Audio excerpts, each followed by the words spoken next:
Yes, people, what are we saying? Welcome back to the Red Army Rant Pod. Manchester United 2, Crystal Palace 1. I'm here with Ray. We're going to talk about the game last night. One We're going to guys. recap. I can't lie to you, Ray. That was a nervy one, wasn't it? Even Oh though Crystal yes. and a few dodgy things went on in the game, but you know what? It's all right. Sometimes things go our way, sometimes things don't go our way. We got to take it as we go. You know what I mean? We hope you're doing good, man. And yeah, the floor is yours, man. Yeah, I'm doing very good, man. I watched the match.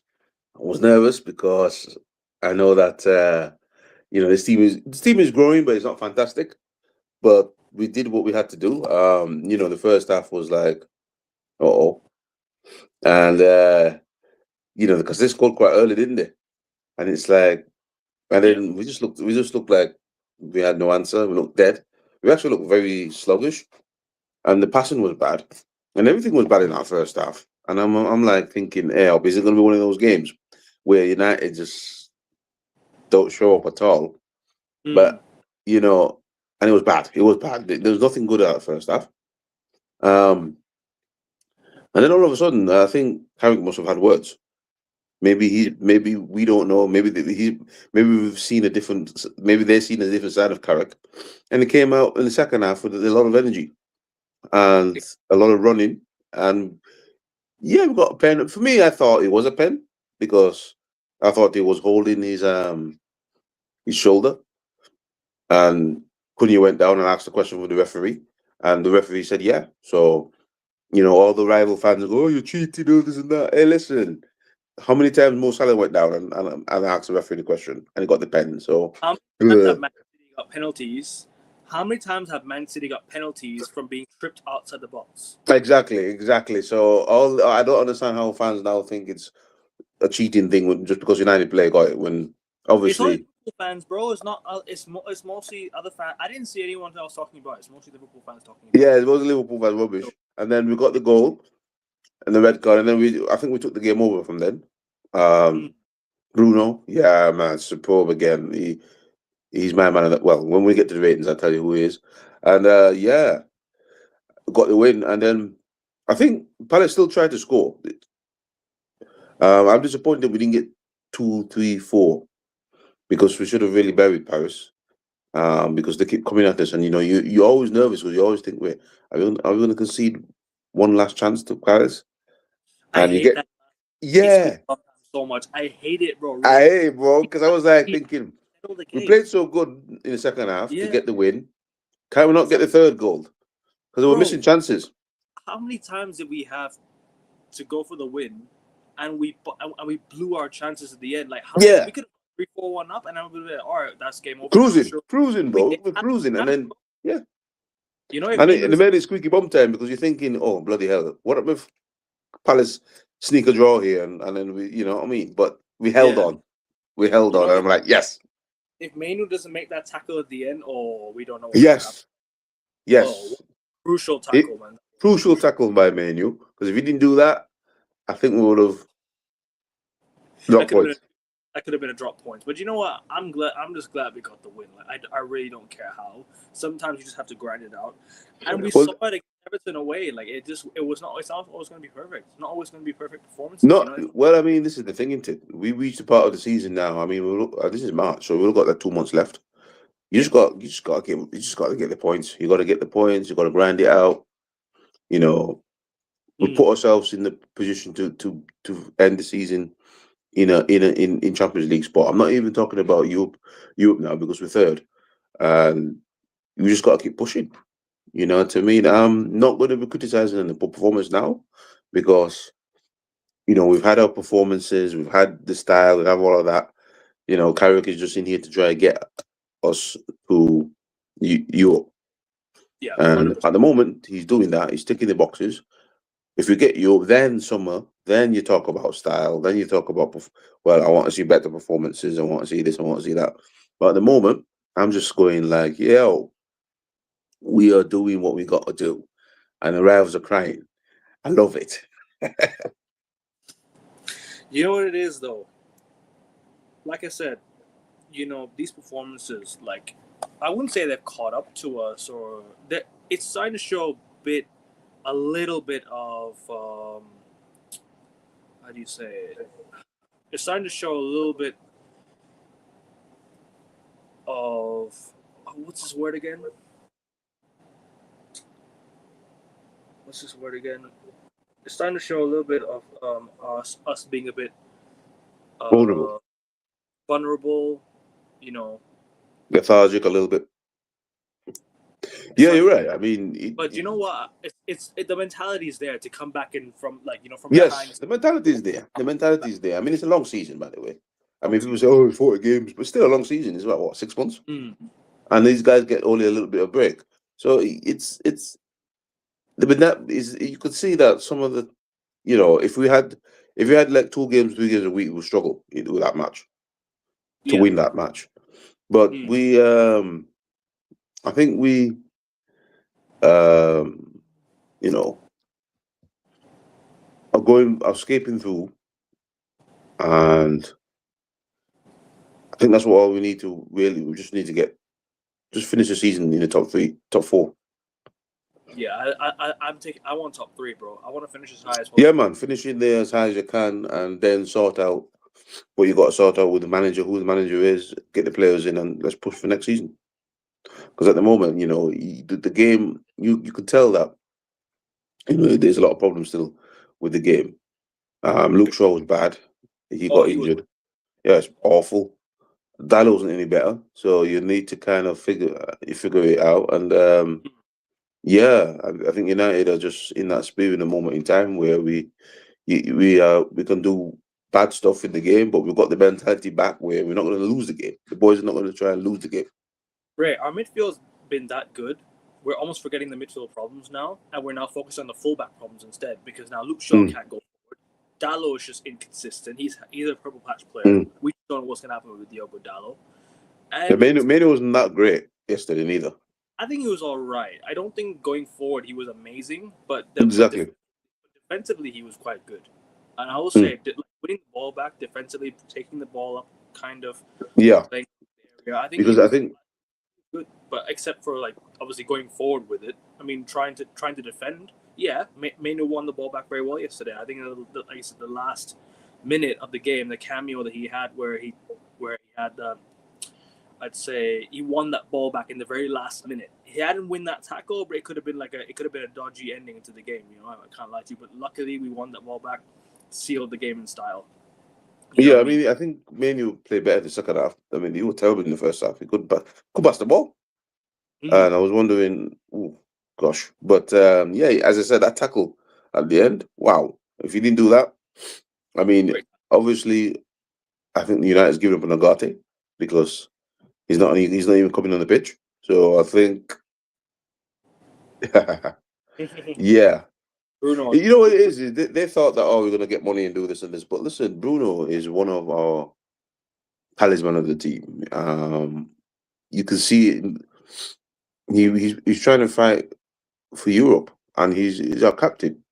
And to sell a player like that, I mean, this is why I always say I disagree when people say sell him just for money, because you're not just selling a player for money. You're selling your talisman. You're selling your captain, and there ain't really anybody on that pitch can do what Bruno can do. If it was like Real Madrid, they'd be like, all right, take the money, we'll go and replace him with somebody better if we can. Exactly, but we're not going to do that, and that's the problem. Unfortunately, That's the problem. We're not gonna go and say, well, not this season anyway. I don't know what upcoming season, but this season we won't going to sell Bruno and get somebody better. We just won't going to do that, and we wouldn't have been third if we hadn't Bruno. We wouldn't have been third. We'd be struggling again at 50. We'd be like Spurs struggling at the wrong end of the table. even in Bruno's most, I would say even last night, I know he got a goal and assist. Even in his most average game, he still comes up with an assist or a goal. This is what I'm saying. So this is the kind of guy that Bruno is. In 90 minutes, he'll give you some sort of GA, and to sell that, just because the club is giving you 100 million, you've got to go and get a man that can give you the GA for 90 minutes. And so you got basically spend the same 100 million that you're going to get for Bruno on one man. And it wouldn't have worked. And this is why I say, so I know some channels said, oh, sell Bruno, we could get the money. But to go get a replacement for Bruno is 100 million straight away that you're going to have to pay. and United don't want to pay that. So we would have been screwed because we'd be like, okay, we haven't got an attacking midfield that links everything up, Yes, because we're that's not going to spend that money. And what are you going to do? What you going to do with it? Okay, you might buy some midfielders, some defenders, but you still haven't got that link guy. junkie. So that's why I'm glad that United didn't pressure to fans. Well, I don't think there was any pressure to sell Bruno, to be honest. I think it was just kind of just rumors on the internet, and yeah, because I don't think the club was like. Bruno was relaxed. I don't Bruno gave an interview, but I think the club was relaxed. The club didn't even say anything when he did the interviews. Oh, well, it's Bruno, and yeah, he still played. So I don't think there was any pressure for United to be selling Bruno. Yeah, no, I agree. Yeah, and that's the thing. Like, look, if you can perform like this on a weekly basis, quit the moaning, like as Lumen said here, he's reduced the moaning, dominating attitude, has it better. That was because of his overall behavior. Fans wanted to be sold, and that tune for nothing less than 100 million, bro. If Bruno Fernandes can continue this form right now, then he's one of the best attacking midfielders in the Premier League. It's not even a to me, joke. he's one of the best. Yeah, to me, he's one of the best tackle in Premier League anyway. He's one of the best tackle midfielders. Yeah, I mean, come on, man. Who's touching Bruno assist and goals? He's got 13 assists and 7 goals. Yeah. Nobody at the moment. Nobody's touching him, man. Let's be real. Nobody at the moment. Not even Florian Wirtz, who has. Florian Wirtz. Exactly. Not even him touching Bruno. So Wirtz is a good player. He's a really good. He's a good player, but he's not on Bruno's level. No, he's not. Unfortunately, he's not. Mm. Because you know why? Unfortunately for them, these lot cry about, talk about, oh, Florian Wirtz, oh, this and that. Bruno Fernandes, fortunately, is a better player. He's a better player. Yeah. I'm just glad that, at least now he's stopped all that moaning and all that, crying, rolling on the floor, started playing the basics, started becoming that simple attacking midfielder that we need. Because what's the whole point of having, Bruno Fernandes in the team if he's gonna start crying and like rolling on the floor as a captain? But now you play him in his rightful position. You tell him to do the basics. He does the basics. He pops up with although albeit it was a penalty. So what? You still got to bury it, and he buried it big time. He buried it. Yeah, he buried it, and he got it. He gave a sick cross for the goal. Oh yeah, and he could have had a couple of more assists if people finished the dinner. Exactly. And you can see Bruno is dictating play. He's finding people in space. When they give him the ball on the counter, he's not losing the ball. He's looking and he's making the right choices. He's in the form of his life. He's brilliant to watch. This Bruno. 100%. I read somewhere he's done what 100 goals and 100 assists for us. No, it's 200 GA apparently for United. I mean, total GA, but I mean, look, at the end of the day, GA doesn't get you anywhere. It's about what you win as well. Yeah, I mean that's the thing, but he's statistically one of our best performing players over the last 20 years. So it's quite difficult to say that. You see, this is what the thing with Bruno, because he's got to win trophies to be a legend. But he's already got the kind of stats to be. He's definitely a cult hero. That's all I will tell you. Yeah, he's not a legend. He's not a legend. No, you see, because you got to win the trophies to be a legend. You got to win the Premier League and the Champions League. If you're at Man United, you cannot be classified as a legend if you don't win the Premier League. But he's one of the club's greats in terms of what he's done. In terms of what he's done, yeah, I would say he's not. He's definitely on the level of, like, say, for example, like a Van Persie, because Van Persie brought us that Premier League title. He's a cult hero. Hernandez also a cult hero. These guys are not legends, but they're cult heroes because what they've done for us in the short space of time. Yeah. Whereas with Bruno Fernandes, he's been here for a long time, but at the end of the day, it's all well and good being here a long time. But if you don't win the Premier League and the Champions League, you cannot be called a legend, in my opinion. Trust me, I'm enjoying what Bruno's doing right now, and trust me, all these years he's been getting us a lot of the GA, but you got to win the big trophies. You got to win. Yeah, but you see, the thing is with that, to win the big trophies, you need a big team, and United's never ever had a team for Bruno to show. We started like we have a team, and then sack the manager. Too many sacking of managers have cost Bruno Fernandes legendary status for me, because if we just had one manager that was consistent, and Bruno will always be there, it'll be. So what the guy said there? There were good reasons to sell Bruno. So I mean, No, no, there weren't any good reasons because the I mean problem to be. with as a I will say this. Sorry to cut you off, bro. sorry. I will say at the start of the season, he was showing a few signs that maybe it was time to let him go because he was missing penalties. He Mm, was, at the end of the day, he was also, becoming a liability in terms of where he was being played. You know what I'm trying to say? So I'll be like, ooh, maybe it's time to mm. really reconsider selling Bruno Fernandes. But you know what? He's turned it around big time. Turned it around big No, I time. mean, yeah, but I disagree with those reasons because there wasn't the problem with selling Bruno is that we wasn't going to replace him. That's the point. You see why Amon got We weren't sacked good. Yeah, because right. he didn't get we didn't buy a midfielder. So to replace that type of player, because you had to replace him, you had to buy a midfielder and an attacking midfielder. So we weren't going to Mm, do it. We wasn't going to do it. So when fans say selling him, you had to say, okay, are we buying a midfielder, two midfielders in that summer? Because you will have needed a midfielder and an attacking midfielder. So you need two players. yeah, And an attacking midfielder is always going to be priced up to 100 million anyway. So when they say sell him, you have to look at the logistics of it aside and go, United wasn't going to pay Brighton for Belieber if they had the money for Bruno. Then they needed to replace with Bruno yeah, because in the team, not much people are like Bruno unless you put Cunha there. But then you needed to buy a player for Cunha. So that's the reason why selling him was a bad idea this summer. I mean, last summer because it just doesn't make any sense because you know the board. If the board was going to spend £800 million last summer, yeah, I would have said sell him because you know they're going to get. They probably could go on and got Wirtz, or someone to rival from. But we're not going to do that. wouldn't have been a bad if we're talking about before this season. Wirtz wouldn't have been a bad signing, but this season he's shown it for Liverpool that he cannot be like he's a good player, and he has showed signs that he Mm. can be goal like a guy who provides a lot, but he's really inconsistent. He's Yeah, see, very that's what I'm saying. So that's what I'm saying. So we've been taking a huge risk, and I don't think it would have paid off.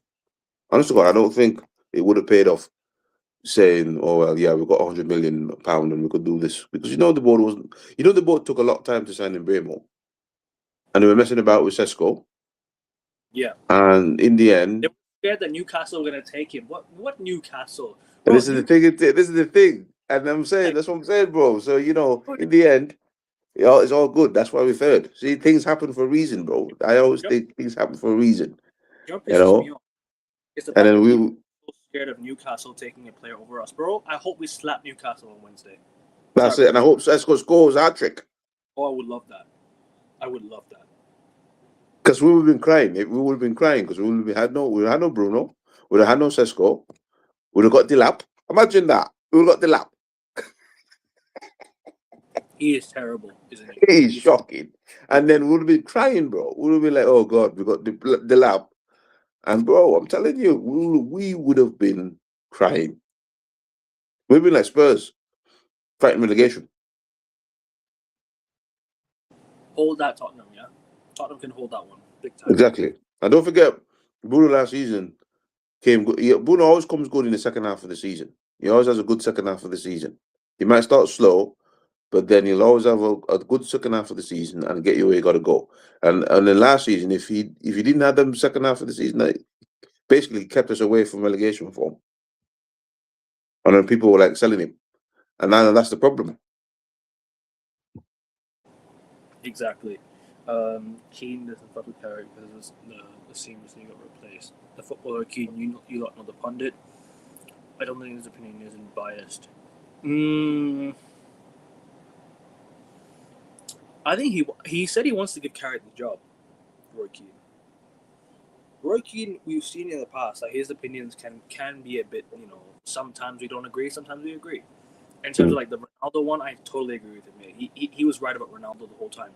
He said you cannot replace Ronaldo's goals. You just cannot. You You cannot, simply cannot. bro. And that's the If thing. That's what I'm saying. But you can't replace unless you got a generational talent that's coming back. Some players can't. We haven't really replaced Van Persie's goals. Ruud Van Nistelrooy goals, Wayne Rooney goals. We haven't replaced those. Even Zlatan's goals we haven't replaced. Zlatan goals, yeah, we haven't replaced those goals. You know what I mean? And that's the problem.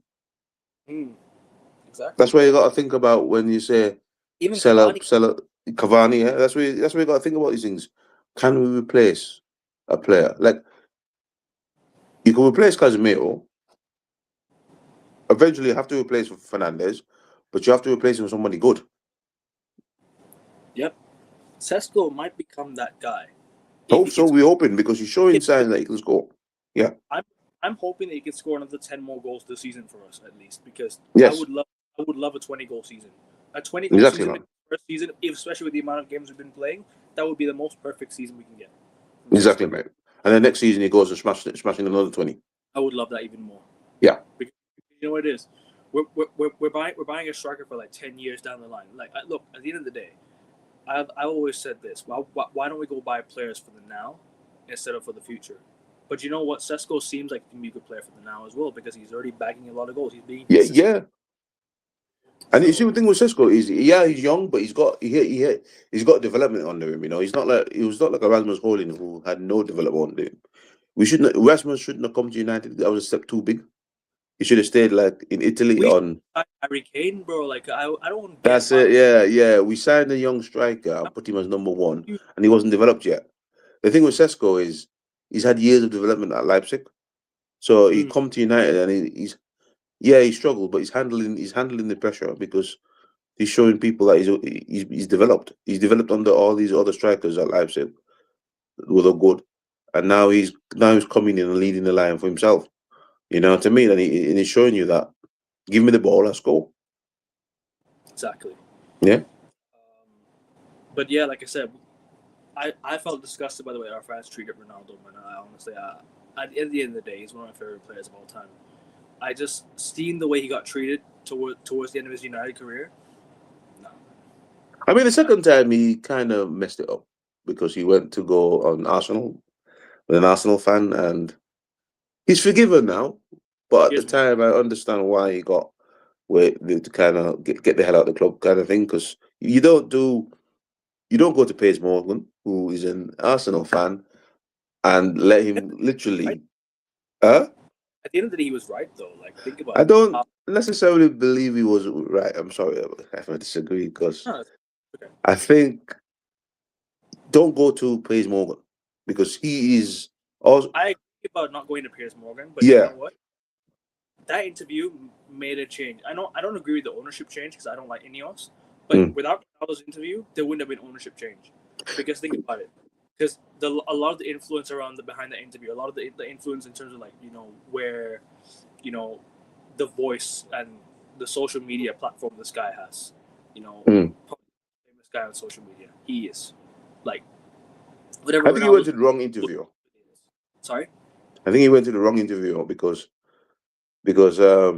Piers Morgan made it about him. Oh, he's gone. Oh, he's back. My apologies. I don't know what happened. I was. Hold on, I gotta go out because I can't hear you now. Sorry. I was scrolling my mouse and then it left the page. So my apologies on that one. Sorry about that one, people. Luke Shaw in 2026. How much y'all want to bet he'll be available for England? Bro, I won't be surprised if he's available the next game and he's injured again. I won't be surprised. Sorry about that, Ray. I was using my mouse and I accidentally swiped right instead. Oh, no worries, man. Sorry. Okay. My bad. Yeah. So yeah, I was just saying, like, Luke Shaw. I think he'll come back next game. I'll be honest with you. I think he's already back next game. Let's just be real. He's not gonna be back before England. He'll be back for the next game, bro. England. Imagine him getting called up for England. Now, and I don't know why, because he's crap. He's horrible. Lewis Hall is the one we should be going for. I'm not even joking. Exactly, man. We're telling him inside out. I don't know who were playing against him. We're telling him Shaw inside out. I've forgotten his name. Who played against him? Luke Shaw last time? Yeah, look last night. Who was his counterpart? Was it? It wasn't Brennan Johnson, was it? No, I don't think Brennan Johnson started yesterday. He was missing No, he started. He started last game, Brendan Did Johnson. he? Well, it was quiet. He was missing the whole game, Brendan Johnson. He was terrible. I didn't realize he was started. Yeah, That's how bad he was. yeah, exactly. That's how bad he was. I didn't realize he played. But yeah, Luke Shaw is done as a starter. Yeah, Yeah, definitely done as a starter. Starter for sure. I think it's time to sell him, bro. And I don't want to sound bad on him, but when he left the pitch, we actually started playing better. Oh yeah, Mazraoui. It was that bad. Linked up with Cunha very well. Luke Shaw never linked up with Cunha like that. No, Mazraoui, Maz came on and linked up play, and we started playing some football. Yep. He played. And I don't want to, you don't want to hit a man when he got a bit of a knock, but I was so glad when he went off the pitch because I thought this guy is just so bad. He was the reason we conceded that first goal. Yes, I know Lenny Yoro got pushed off, and I agree Lenny Yoro should have been stronger. He should have been a lot better than that one, Lenny Yoro. But Luke Shaw, and they tried to blame Casemiro because the commentators I was listening to, Glenn Hoddle and Ian Wright, they tried to blame Casemiro, last night. I was like, why would you blame Casemiro for that? What has Casemiro done wrong in that one? Exactly. What has Casemiro done wrong for the corner? That's not Casemiro's fault. That's Luke Shaw and Lenny Yoro not doing anything. Exactly, as usual. They don't want to blame players, They don't want to blame. Have you seen many times they want to blame these? They don't want to blame. No, they don't. That's what I'm saying. Luke Shaw can have a terrible game, and they're still praising him. It's terrible. It's a joke. And then Luke Shaw goes off. I'm like, yeah, get off the pitch. I don't care that you're injured. Get off. You're useless. That's what exactly, I said. Man. Useless, bro. Awfully useless. The guy cannot be our left back next season. If he's our left back going into next season, we are screwed when we come up. Exactly, man.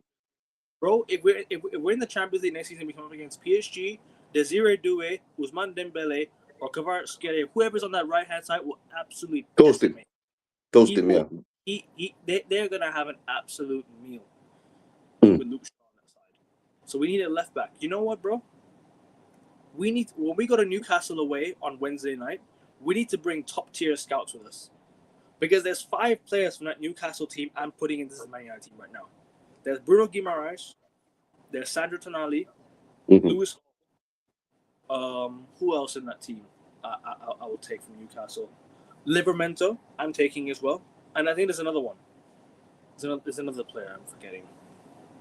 But like I said, 4 players already I'm taking to that Newcastle team right now. On Wednesday, top tier scouting needs to be done because I'm rating Newcastle this summer. We have to go rate some Premier League clubs as well this summer for some of their players. Everton we need to go look at as well because I like Iliman Ndiaye. I think he's a really good player. I think he'll be a backup winger. Definitely be a backup winger. I could go on and on, bro. Like there's so many players in this Premier League. Even Brentford, we should go on Coyote at right back, bro. We have a lot of players we can buy from this Premier League. We need to go do what we used to do: go and steal other clubs' best players. That's we need more fullbacks, bro, because the fullbacks situation is dire. 100%. You know what I mean? Midfield and fullback, and possibly a striker. I'll be the first to admit Bruno is inconsistent as he should be giving all his praise, but the fact that his influence is so high and the quality of pressure, facts, 100%. 30-yard cross him, and Sesko needed to get momentum to put direction on it. Bro, Sesko has been unbelievable, and I think he won Player of the Month, right, for us last. There you go. So yeah, he deserved it. I think he scored so far he's already scored 9 goals this year in total. In 2026 already, he scored 9 goals for us already. With exactly, bro. Yeah, 9 goals in 26. Bad. People are saying Bruno can't live I was going to throw our hands. Bruno played with Cavani, man. So there's a lot you need to know. Bruno. Yeah, and Cavani should score. Yeah, he's a creative player. Szoboszlai is not better than Bruno Fernandes. Don't listen to these guys, bro. He's a moment player, but he's not. He doesn't do it like Bruno does all game, all season. He'll do one moment and then go missing for about 3 or 4 games and have another moment. So Subs is nowhere near it. No. At some point, you've got to credit the higher ups, regardless of the character, the character decision, Garnacho, all that. Yeah. Sometimes we have to credit the higher ups in terms of who we got rid of as well, because a little bit of credit, but most of it's luck for me. It's not they planned. They know where they're planning to bring in guys who've never worked together. They didn't sit down and go, okay, you know what? Let me get Carrick, Jonathan Woodgate, and Steve Haaland and Jonathan Woodgate defensively, bro. Jonathan Woodgate defensively, I can't lie. He is, but this stuff that they do fell into their lap. So you can't really praise them yet. You got to praise them when they get some decisions like a summer and they're not sacking the manager mid-season. Because since they come here, they've sacked managers mid-season and put us into turmoil. And we're like, ooh. So, yeah, we're third, but this is luck. This is nothing to do with, oh, yeah, they've planned it and beautiful decisions. It's pure luck. And, yeah, and it's Amrin who said get rid of Garnacho and all these guys because they would have just kept going with the same people because it's cheap for them. Because they want to give Maguire a new contract. So that president of the board thing, not yet for me because I know it's a load of bullshit. I know it's a load of bullshit luck right now. And when it comes to the end of the season, back in Carrick, if you're going to give him the job next season, and if we are still third next season, then I say, this board, yeah, they've made some great decisions. That's just me, though. Yeah. Big time, man. And you know what it is though, right? Like, I just wish the board were a bit smarter because you know what it is. As much as Spurs are not a top tier club, and I don't rate Tottenham, they had Igor Tudor lined up the moment Thomas Frank got sacked. We didn't have Carrick lined up the moment Ruben Amorim got sacked. No. Maybe that wasn't in their plans because of the interview. It just came out of nowhere. It just happened to them. You need to have a replacement lined up. They wouldn't get Ollie. Remember, they were going to bring Ollie. Exactly. And if Carrick was there for the Burnley game and for the Brighton game, we win those games comfortably, bro. Exactly. They had Fletcher in and they were going to bring in Ollie and the fans said, why are you bringing Ollie in? Yeah, why bring Ollie in? I mean, you don't go back to your ex, as Kyle loves to say, Yeah. Big up Kyle. Big up Kyle. We're doing good, man. You're on mute, bro, I think. You're on mute.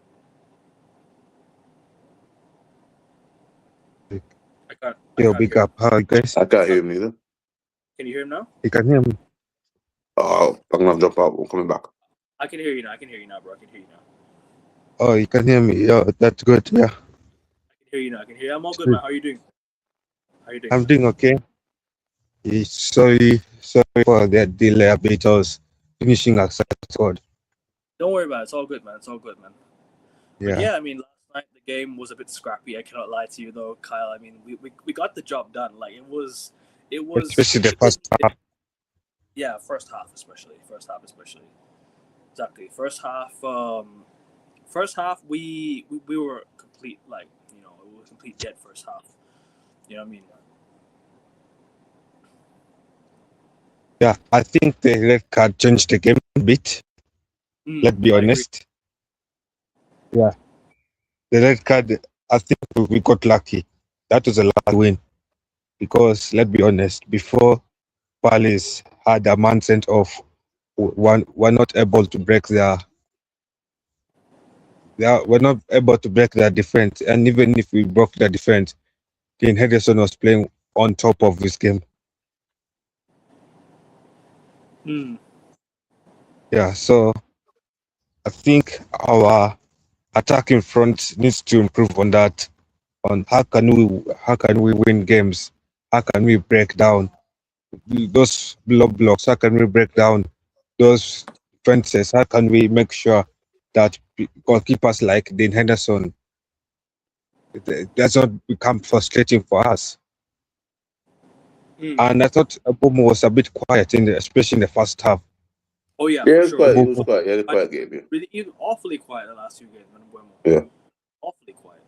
Yeah, and that's something that started to worry me. He was quiet on that, especially after his performances against Everton. I thought he'll have at least had some spark of energy. I think the right wing was a bit dead. Yes, because I think we don't have a substitute. I think we don't have a substitute for Mbremo. Yeah, and it's short to show. Yeah, and also another good change was Mazzari. Mazzari helped us a bit. When Luke Shaw got injured and Mazzari came on, that was a good sub. That changed the game for us big time. Luke Shaw is a liability in this team, and I No, hate it to say brought stability. It brought defensive stability. Luke Shaw. Luke Shaw, as a person, might be one of the nicest people ever. Right? I'm not going to diss him for that. As a human being, maybe he's a really nice person. As a football player, the guy's a liability. I'm just saying this now. Right? He's a liability on the pitch. He needs to be sold big time this summer. Lewis Hall should be his replacement. On Wednesday, I mentioned this to Ray just a bit ago. Top tier scouting needs to happen on Wednesday because I'm taking 4 players from that Newcastle team. There's 4 No, players but from that team I want in this United but I States.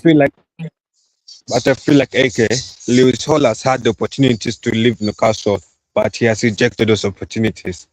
It depends who's going in for him though, right? It depends because don't forget this guy came from Chelsea. They signed him from Chelsea. He was at Chelsea's academy. No, was he not linked to like teams like Man City, those other teams, and he rejected those opportunities? I don't think so. I don't think he rejected them. I just don't think they wanted him like that much yet. But Lewis Hall should be big time though. No, but the way I see Lewis Hall is like a Jamie Vardy of Leicester City in terms of loyalty.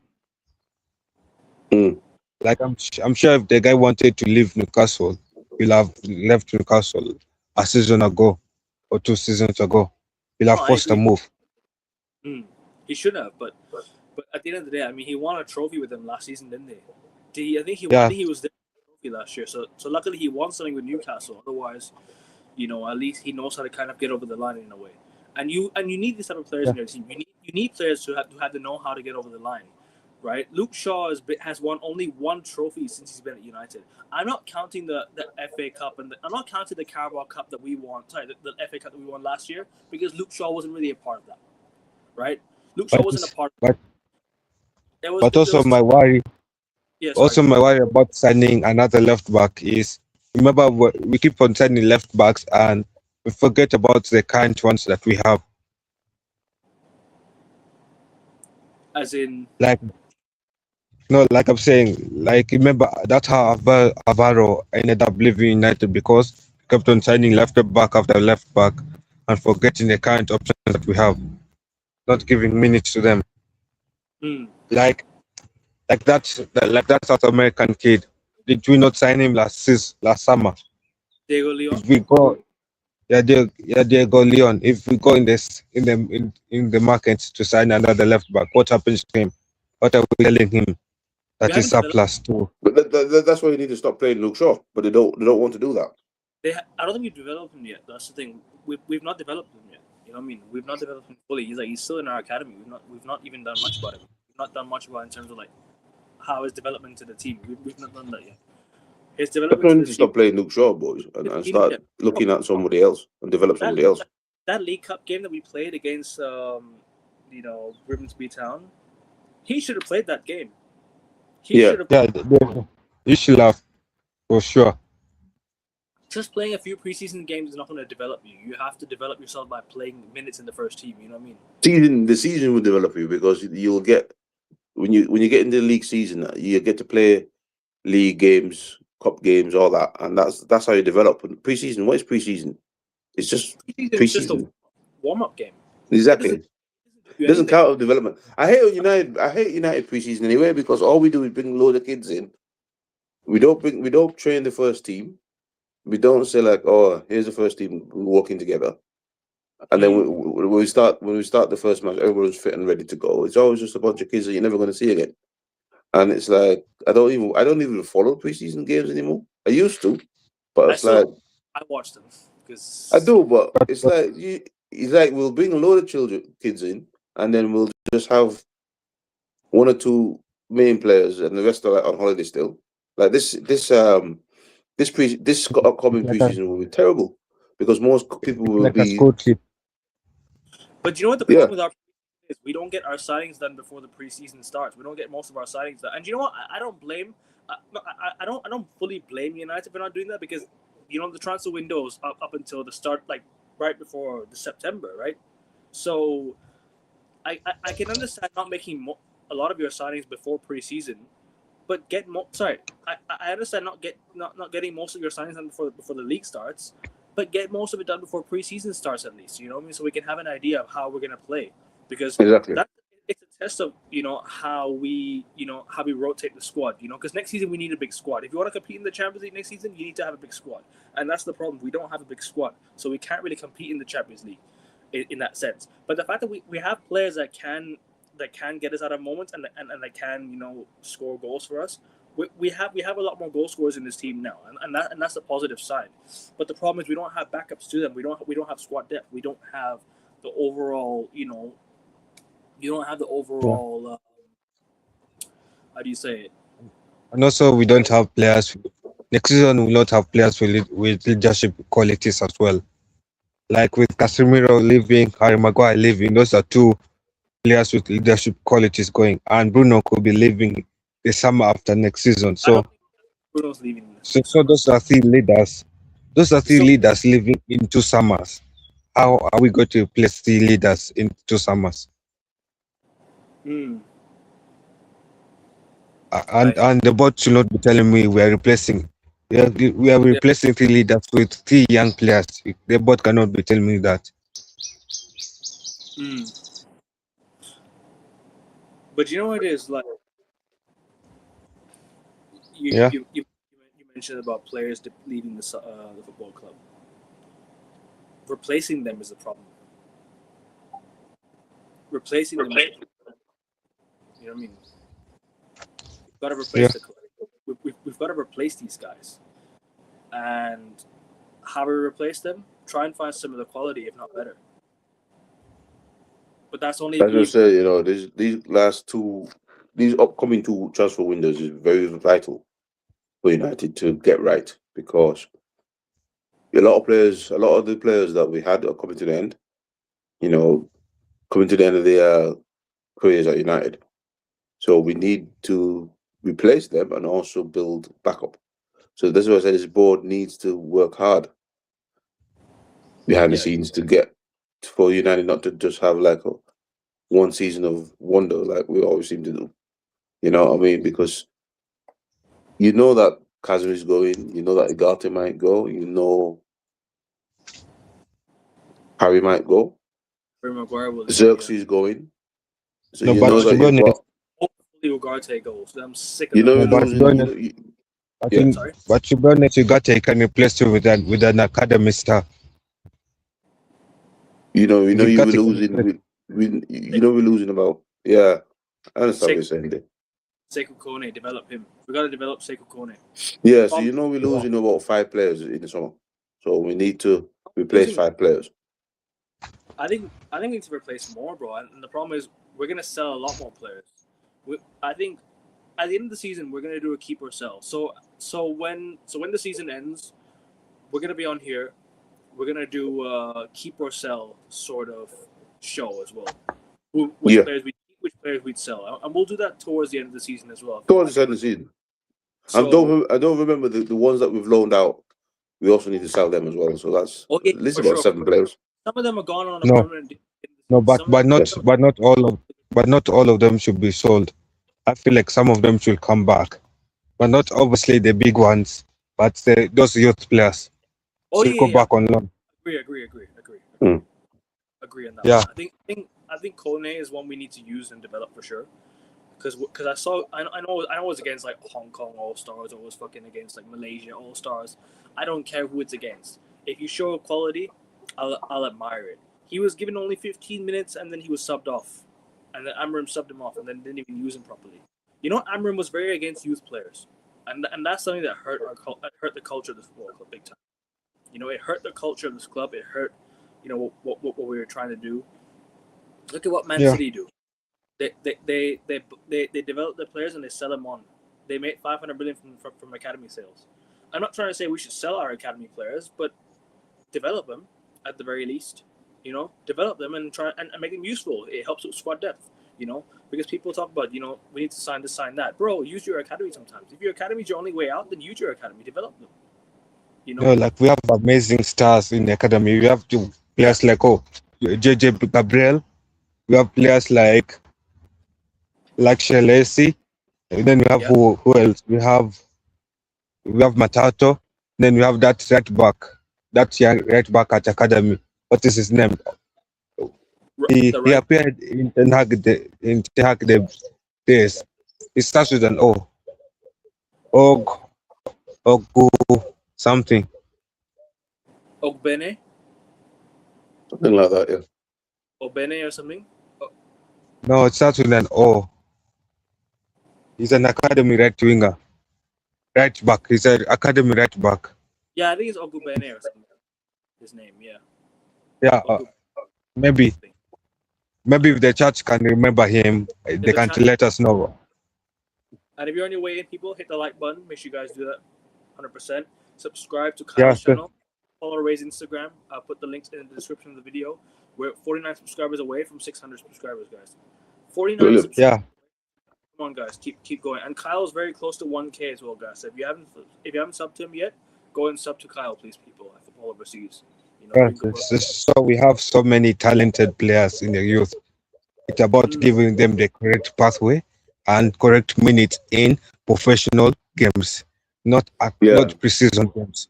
We also need to sign players for now as well, along to develop the, because the problem we're gonna have is if we give all the youths the player and we don't have any lead, we're gonna be like a Chelsea, too young to do anything.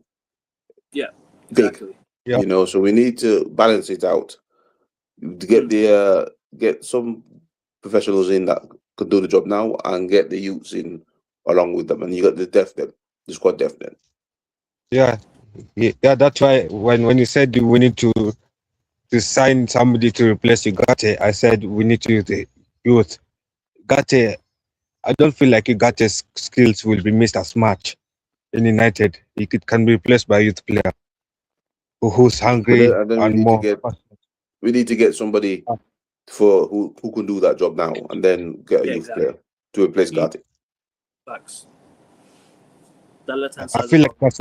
feel like Casemiro, the replacement we're getting for Casemiro can do Gatte's job and Casemiro's job. Like if you get somebody like Wharton or Beleba, all those guys, Wharton, or somebody like Ederson. Wharton was awful last night for them. He was awful for Palace last night, Wharton. You know, I don't think he had a good game. I don't know why. I don't know if it's just me. I don't think he had a good game last night, to be honest with you, Wharton. But that's not me saying that he's going to have that bad game every game. You know, it's Crystal Palace at the end of the day you're playing for. Sometimes I feel like the manager is tired. The Palace manager is tired of managing the squad. It's like when way out anyway. This is his last season because he's falling out with the board because they're selling his best players. I hope we don't get him. I do not want him anywhere near my club this next season. I do not want. It's like I'd rather have Carrick next season. It's like everything. Go on. No, Glasner. Yeah, I don't want Glasner anywhere near my club. I'd rather have Carrick. I'm not even joking. I think Glasner is a good manager, but managing a small club is difficult. It's difficult when you've got an ambition and you've got a. Because he was schooling Carrick in the first half, and only because we've got a better squad than Crystal Palace, and we got the red card, we was able to get through that game. But for me, and he didn't park the bus. He didn't park the bus when he played us yesterday because we were having 44% in possession in the first half, and Crystal Palace was bossing the show. So Glasner is not as bad as what people think, because I think if we didn't have the red card, we forced him to go defensive because of the red card. But if we didn't have the red card, I think Crystal Palace would have got that win, because they were better, they were organised. It seemed as though he sussed out Carrick's game, and Glasner's not that bad. I think it's just because he's with Crystal Palace, who are not an ambitious club, they're selling club. Yeah, but what about United? But also my issue with Glasner is how he gets knocked out of games. Like if we sign Glasner, we'll be getting knocked out of these cups like how we're knocked out by Ruben Amorim. when Ibrahim was here. We're knocked out by small teams. Glasner We does not do got well knocked out against by smaller teams. Fletcher, innit? So we don't really know yet. We don't really know yet because we got knocked out by on penalties, but we did not know we were going to do in the FA Cup because that was Fletcher.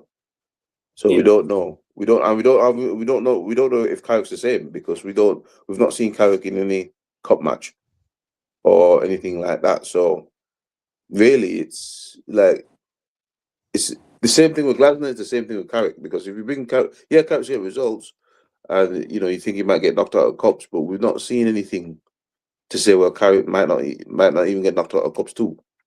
No, actually, Because of the we have way. seen that, and with his former club, we have seen Carrick in cups like Middlesbrough. Even though Middlesbrough in the second leg was smashed by Chelsea, but in the first leg, Middlesbrough kept Chelsea bar to bar. That was in a cup game. For those who remember that game, Middlesbrough versus Chelsea. In the first leg, What cup game was that? Was Middlesbrough it kept FA Chelsea Cup or bar to League bar. Cup? Which game? Sorry, which game are you talking about, Kyle? I'm not sure whether it was Carabao Cup or the FA Cup, but it was one of the domestic cups. What are you talking about in terms of like what? Middlesbrough versus Chelsea. Middlesbrough versus Chelsea. Yeah, it was one of the games. I know it was Carabao Cup, I think. What round was it though? Because if it's reaching later rounds, you might say. Yeah. I think he froze. Yeah, sometimes you're having your camera. No, you're back. You're back now. Yeah, sorry. I was searching. So it was Carabao Cup semi-finals. Okay. Let me.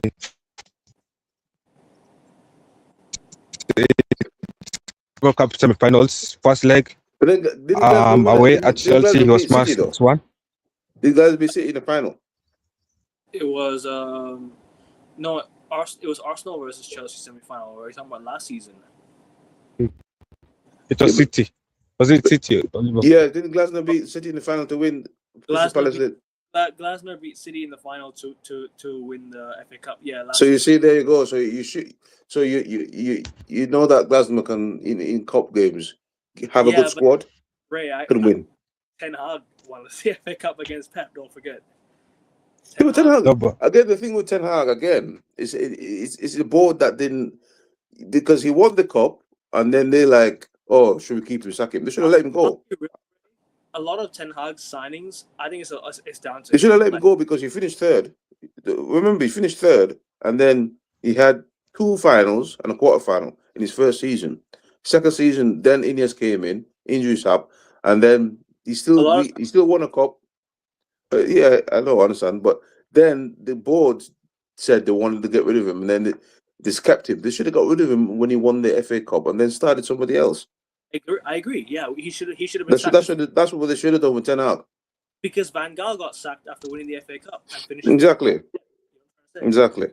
And that's what they should have done. Yeah. And that's why I say the board has done a lot of mistakes. If you don't want Ten Hag, and you know a lot of his signings you didn't like, get rid of him and bring your own guy in.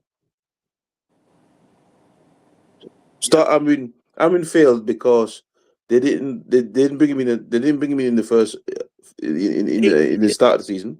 They insisted on him. That's the problem. And he didn't want to do it, and then they didn't back him. No, they didn't.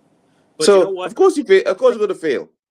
But do you know what it is with Ray? Though Amrin also dug his own grave because he literally started. He was too stubborn in terms of what he wanted, his approach to games. Like he kept on saying, "This is how I'm going to play. You either play it or you don't, or sack me." Well, I mean, to be honest with you, I didn't blame him with that because why are you going to bring a man in and dictate him how you're going to play, and you know how you're going to play? You either back the guy or get rid of him, and that's what in the end that's what they had to do because I'll be the same. You bringing me in, I play this system. I want this players. I'm going to do this. This is how Pep. You think you're going to bring in Pep and tell Pep, oh, by the way, don't play your football. Why? Because we're going to tell you what to do. Pep's going to tell you to do one because he's going to say, look, I'm winning. I've won here, I've won there. You bring in what I want. You don't do it, I'm gone. And that's sign of a good man. That's sign. We weren't ready for Amrin. Because Amrin said, I want this, I want that, and they should have gone and got this and got that. But they didn't. They knew that they wasn't going to be able to spend the money. They wasn't. They're going to play cheap. So don't hire the guy. You know what I mean? Don't hire the guy. You know you want Carrick, who's a yes man. You can give him cheap players, bring him in and work with him, and then us fans will be like, yeah. We don't know for sure Carrick's a yes man because he's never taken the permanent job at United. He's only taken. But this is the thing. This is the thing. But that's what I'm saying, man. Now, Amon failed because of the board, because they didn't want to do what they want to do. You know what I mean? And if they did what they wanted to do, you know, it could have worked, but they didn't want to spend in the January window. They didn't want to buy a midfielder, and so Amon had to go and play Bruno in the midfield. No, I agree. And do you know what it is though? Like so I agree with you on some of that in terms of like how the board didn't back Amram. I agree with you on that. But Amram also had his own fair share of issues in terms of like he didn't want to play certain players when, you know, it was supposed to work. He kept on bringing defenders on for defenders when we need to chase a goal. Yeah. Where, look at Michael Carrick. He was bringing on attackers to chase games. You see, even last night he brought on Xerxes. He replaced Sesko with Xerxes, I think, last night. Or he replaced Cunha with Xerxes. I don't remember what it was last night. He replaced an attacker with an attacker. A defender for a defender. You know what I'm trying to say? He doesn't replace players based off of positions. He replaced players where they're supposed to play. Like, for example, you bring on Xerxes for Cunha because Xerxes is an attacker, right? You bring on Euro for Maguire because he's a centre back, for example. You know what he's done. I cannot lie to you. I have to give credit to Carrick because he's really done the basics right. He's got the basics right.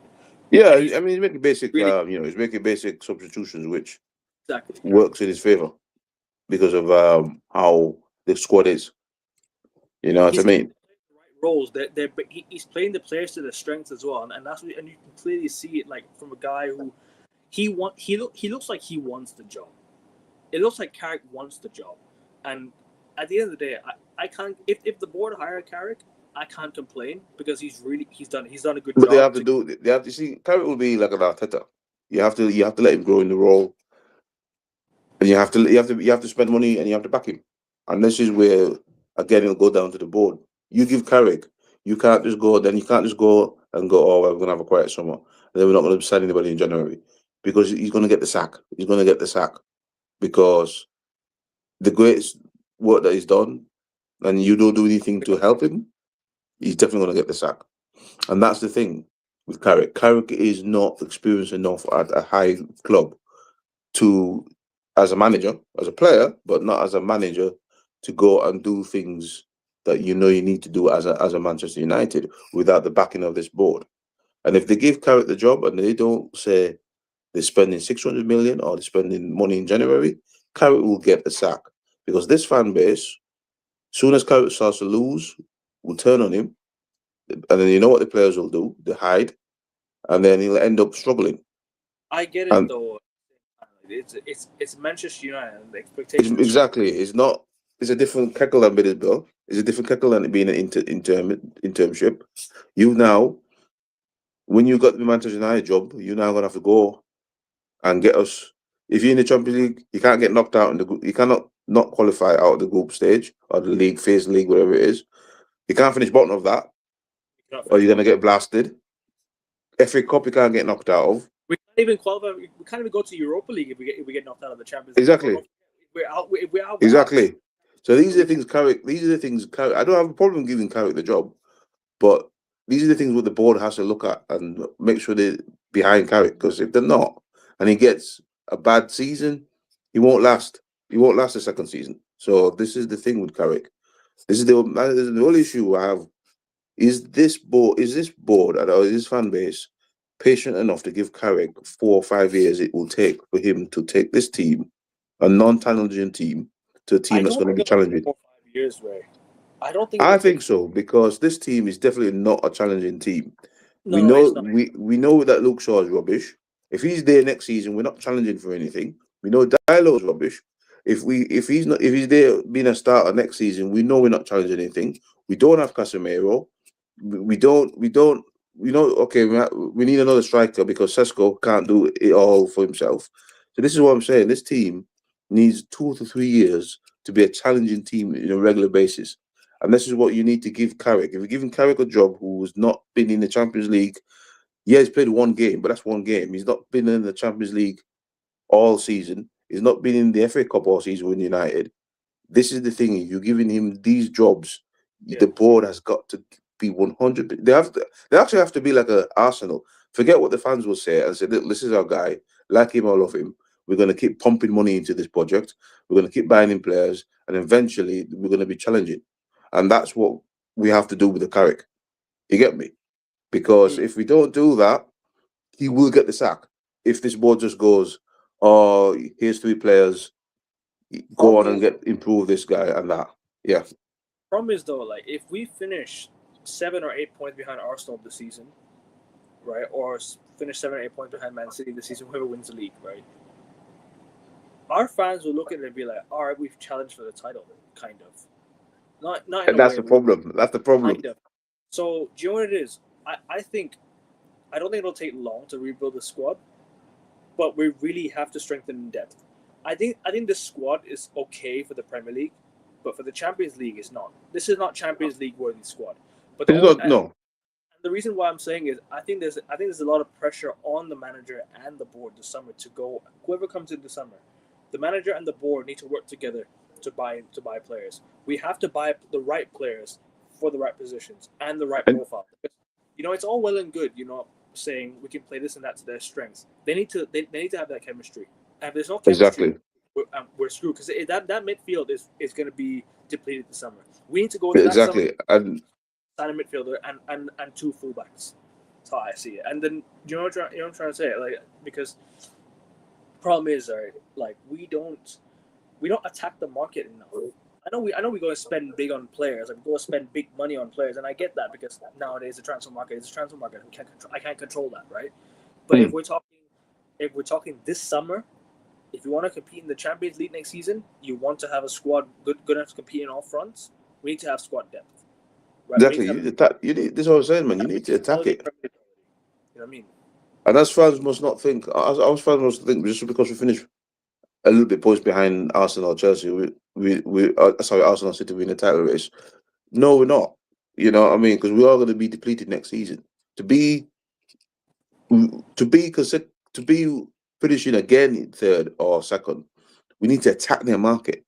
Because if we don't attack the market and buy players, this 3rd will end up 6th or 7th, and then we'll be carried out and all this nonsense. That's what we need to do. You know what I mean? Because I don't see this season as any kind of title challenge or any kind of thing, even if we finish 7 points behind or 6 points behind. Because I don't think this team's a title challenge team yet.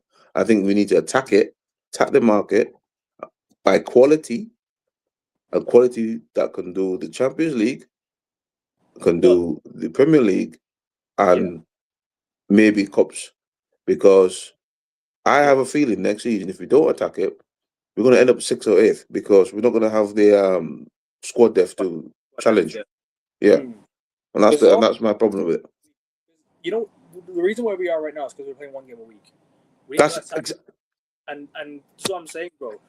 I think this summer, but I also say this: the manager also has a bit of pressure.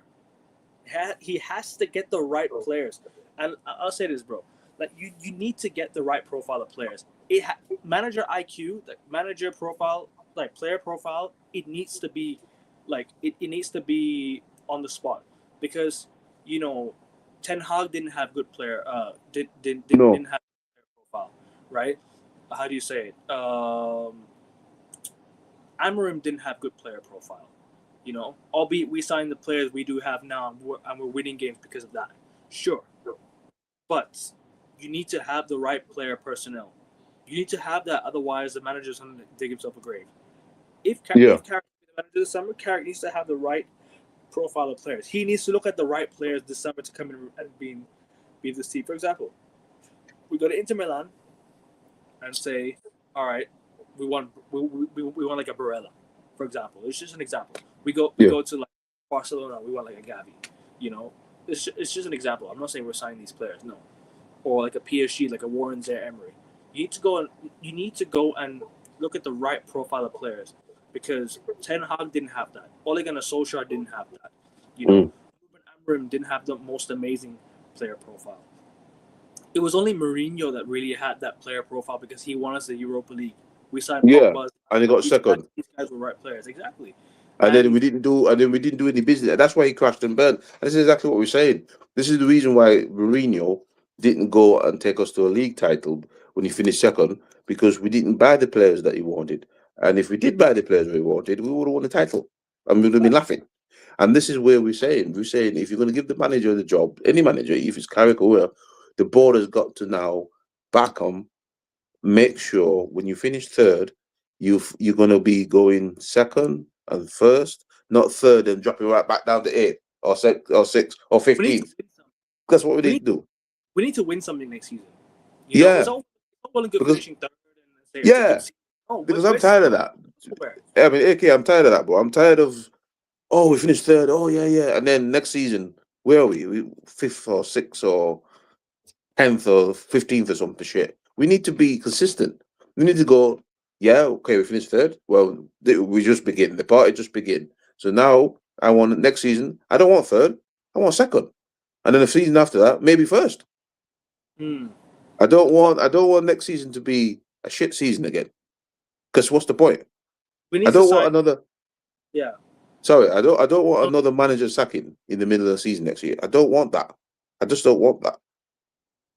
What I want next season is a manager to be a full season, and we are enjoying each. So when we have our, reviews and all that and previews, we're enjoying the football. We're saying we're going to do this, we're going to do that. We're not going to be sat here thinking, oh shit, you know what? He's got one game to save his job, and I don't want all that. I don't want that. That's too much drama. I don't want that. I want us to compete on all fronts. Exactly, man. And Joe, it is even with Ole Gunnar Solskjaer. As much as I didn't like the seasons he's had. Yeah, I wasn't the biggest fan of what he did. We still made it to semi-finals of the FA Cup, semi-finals of the League Cup, final of the Europa League. We still made it to we made it far in competitions. We finished. I think we had a back-to-back Champions League finishing. Beyond that, I want us to compete on all fronts, and even in Ten Hag's first season, bro. Ten Hag's first season. We made it to an FA Cup final, won the Carabao Cup, made it far in competitions, right? And we made it to the quarterfinals of the Europa League. That one we should have won. That Europa League we should have won, because if we'd have gotten past Sevilla, all the teams that are competing with us, we'd be beating them easily, right? They weren't good enough to match us, right? In terms of that season alone. I want us to compete on all fronts. Exactly. Compete in every competition, and you know what? Win me some silverware. Then I can exactly. And be consistent. Back. Then I can say that, because why? Silverware is what makes this football club big, right? Exactly, man. And I agree with you, bro. Like next season, the players, the manager needs to have the right player person, because we cannot just sign players for the sake of signing them. We have to sign players for the sake of the personnel. You know, we need to have good player IQ. Exactly. Like we want, reasonable signings that will make us even better than what we are right now. I want us to compete, bro, Ray. I want us to compete for the Premier League title next season. I want us to compete next season for the Premier League title. Because why? We should. Of course you want to. Because you don't want to, as I said, you don't want to have a good season. Because we're having a good season this season in the league. No, we are. We're having a decent season. And what you don't want next season to be like, oh, well, where's the progress? We're back down to 6, or, as I said, back down to some rubbish position because we're losing games again. We need, that's what I said, the board has to work hard for me. And you're right, as you say there, we need to sign the right players, and we need to have the mentality of moving forward, not one season stuff and then we're back to rubbish again and all that. You know what I mean? Because that's what people want us to do. People want us to go, people are saying, oh, yeah, it's all right, you're having a good season, yeah. You're going to be back to 15th next season, and that's what we're not supposed to be doing. Do you know what? This transfer window we had, it wasn't the most impressive window, but for the players we signed, good players, but we didn't sign enough. For the window we had, we didn't sign enough players, but for the players we got, they've all worked out. They've all worked out big time. They worked out. You know what I mean? They worked And out. we need bigger squad depth, 100%. Like United told me we could catch City. We could, if things go to plan. If we Not can, this year. if we can stay consistent. But the Not only this problem year. is City not going to lose games. Next year, yeah. We could have caught them. Yeah, because actually, I feel we like were 3 points behind. We were 3 actually, points I feel behind. like next year we could go back to back with City. Remember, City have Sorry, an let me just- Oh, No worries. is it my audio? No. I can hear you, bro. I think it's just Ray when you join. So Oh, yeah, I think with City having a new manager, no formation, no style of football, I feel like we can catch up to City because we have consistency. If we keep Carrick next season, we could have consistency and we could be going back to back with City. We could be going third place. yeah, Yeah, sure. I agree with Karma. We need the consistency, as we were saying, as me and before you joined again, Carl. We were having a bit of a rant about if we're gonna give Carrick the job, we need to attack because we don't want to be having a season where, we're having a good season, we finish third or second or whatever, and then we'll drop right back down the table again because the board has been lazy. That's what you mean. AK was saying we want to attack this summer, and then next season we're attacking that, and we do even better. Because I'm tired as a United fan. Sorry, we were saying, Carl? Now I'm saying we should see that build up, that progress. Yeah. Exactly, man. Because as a United fan, we're tired. We're tired of United fans. We see a little bit of progress, and then it was like you take two steps forward. Sorry, you take one step forward, then 20 steps back. Yeah. And I'm tired with that because over the years, United has shown progress. just give me some trophies. Give me some trophies. Actually, we've won some trophies, and a Carabao Cup before people say, "Oh, let's just win the cup stuff." No. No. Why should we win the cups? Because we're Man United. We're bigger than this. Man United are no one to pick and choose what cups we want to win. This football club is built on history because of the cups, right? The FA Cup was bigger than the league back in the day, right? And I still take the FA Cup seriously, and I always will. And I want to win the FA Cup. I want to win everything every single season. I get it. Sometimes you can't always win it because sometimes they might not be good enough to win it. But we have to make a push for it. What's the point of just going all? What's the point of just dumping it for the sake of it? No, we have to go for it. We have to go for the cups. We have to go for we have to go for the trophies. It's all well and good saying no. Actually, it's not all well and good. It's bad. It's bad. For me, it's all crap that these cups are beneath. I think no, they're not. It's never beneath the cup. I think the League Cup. I think the League Cup now and FA Cup. Sorry. No, I was just saying five League Cups, 13 FA Cups for a reason. We need to exactly. I think now these cups are taking a bigger meaning because the best squads now are trying to win them. I mean, look, Arsenal and City are in a League Cup final, and that will be a very good final to watch. Yeah. The FA Cup was also one of the big clubs in there, so we have to take it seriously now because it's not like it's just a throwaway cup. People are taking this thing serious. They want to win stuff. So United got to be taking things serious. 100%. Third spot in the Ten Hag first season we went downhill to the Europa League exit and 7-0 defeat to Liverpool. Facts. That 7-0 defeat to Liverpool was that was beginning of the end. That was beginning of the end. Yeah. That was the beginning of the end for Ten Hag. Yeah, beginning of the end. Yeah. 100%. No lie. That was beginning of the end. Yeah. Yep, next season has to end with silverware. Facts. We need to end something with silverware next season. We cannot just go a whole season competing on all four fronts and be like, oh, let's just celebrate where we are. No, we're not. I'm not going to celebrate where we are. Exactly, man. Those exits hurt. You know what I'm saying, guys? Yeah. I mean, Grimsby hurt. Who lost to Burnley? Is it Burnley? Yeah. Yeah, just Burnley. Yeah. No, Brighton. Brighton 2-1 at home. Yeah, that hurt. Those two exits hurt, man. Yeah, trust me. We lost to a League 2 side, League 1. I know that hurt. Yeah, that was the beginning of the end as well for Amon, to be honest. Yep, that should have been. That should have been the end. That should have been the end. Yeah. That should have been the end. because I don't accept those standards at Man United. It's all well and good losing the Europa League final to Spurs.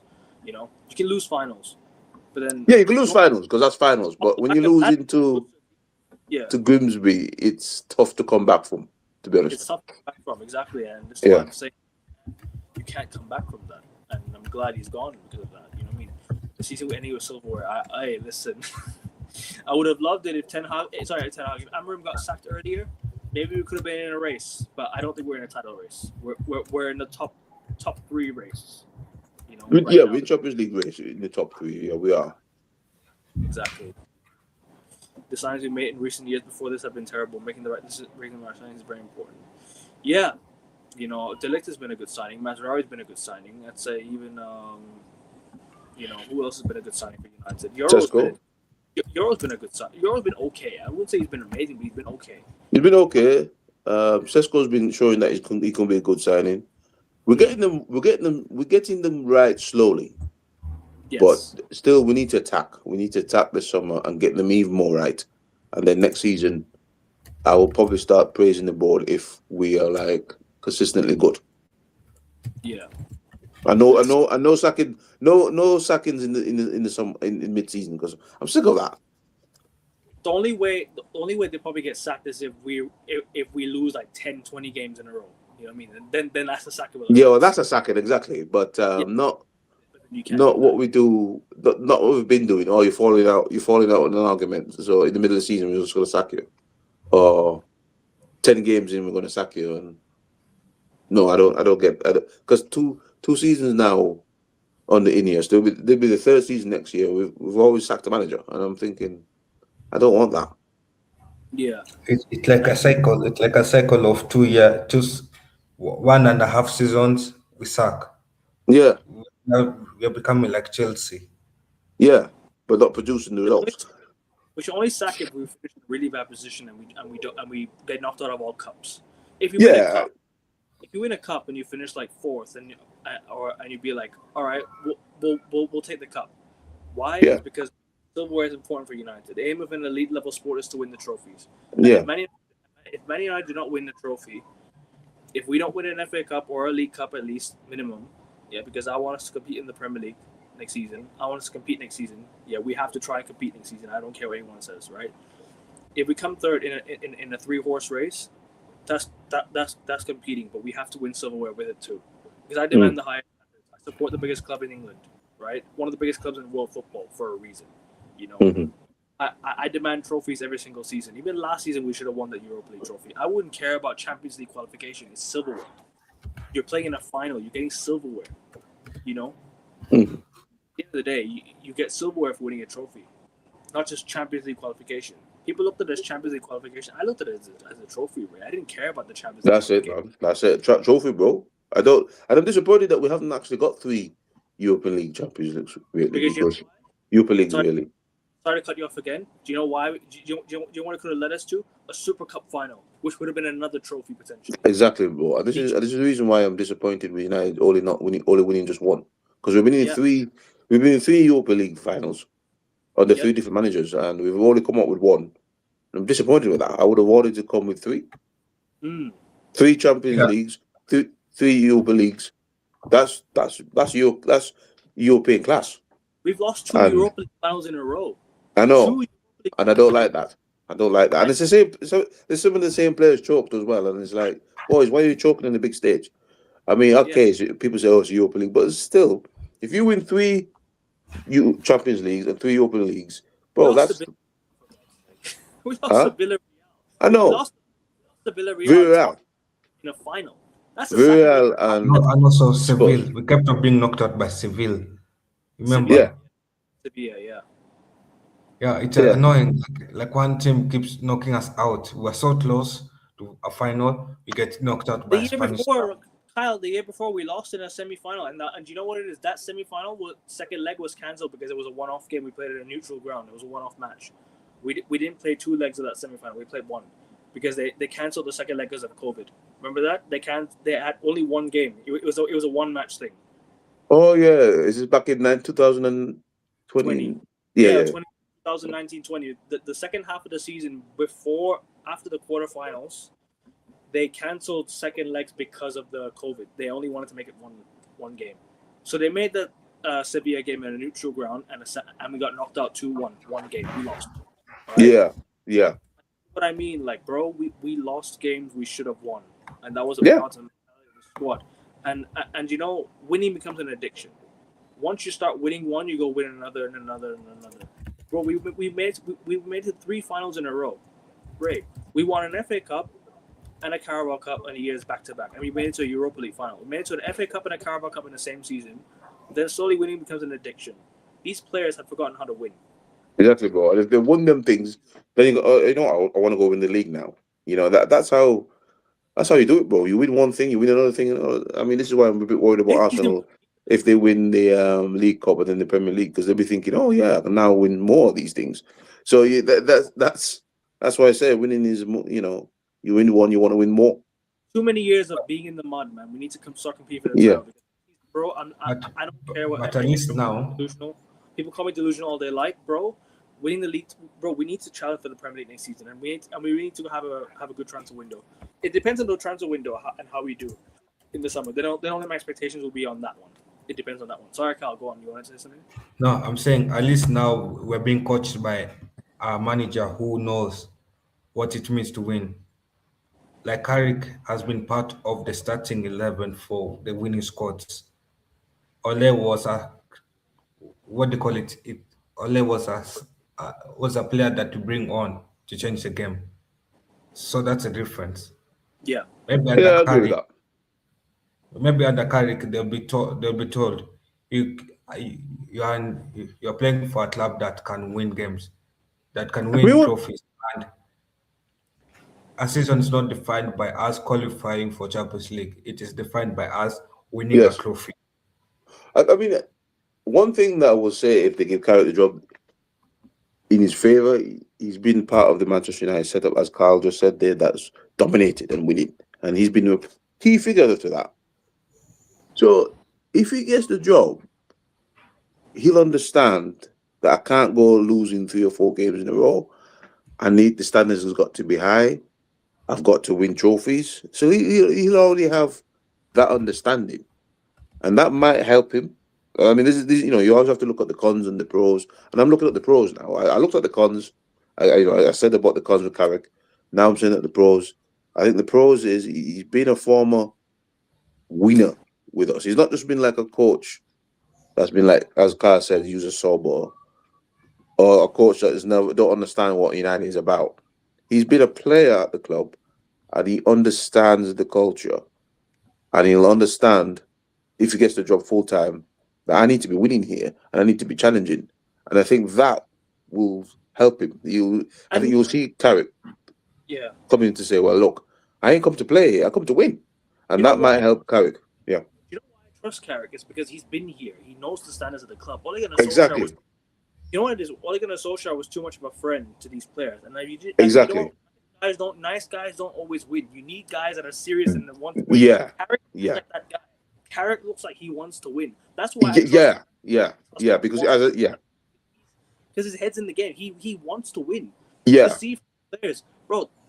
We're beating clubs that we normally drop points against. Exactly. We beat the big 6 sides. We beat every single big 5 side this season. We've beaten Liverpool, beaten Arsenal, beaten City, beaten Chelsea. All 4. And another thing, as we reviewing the game, what I liked about Carrick, and there's a good pro on it, another pro for him, is what he did with Ahmed. He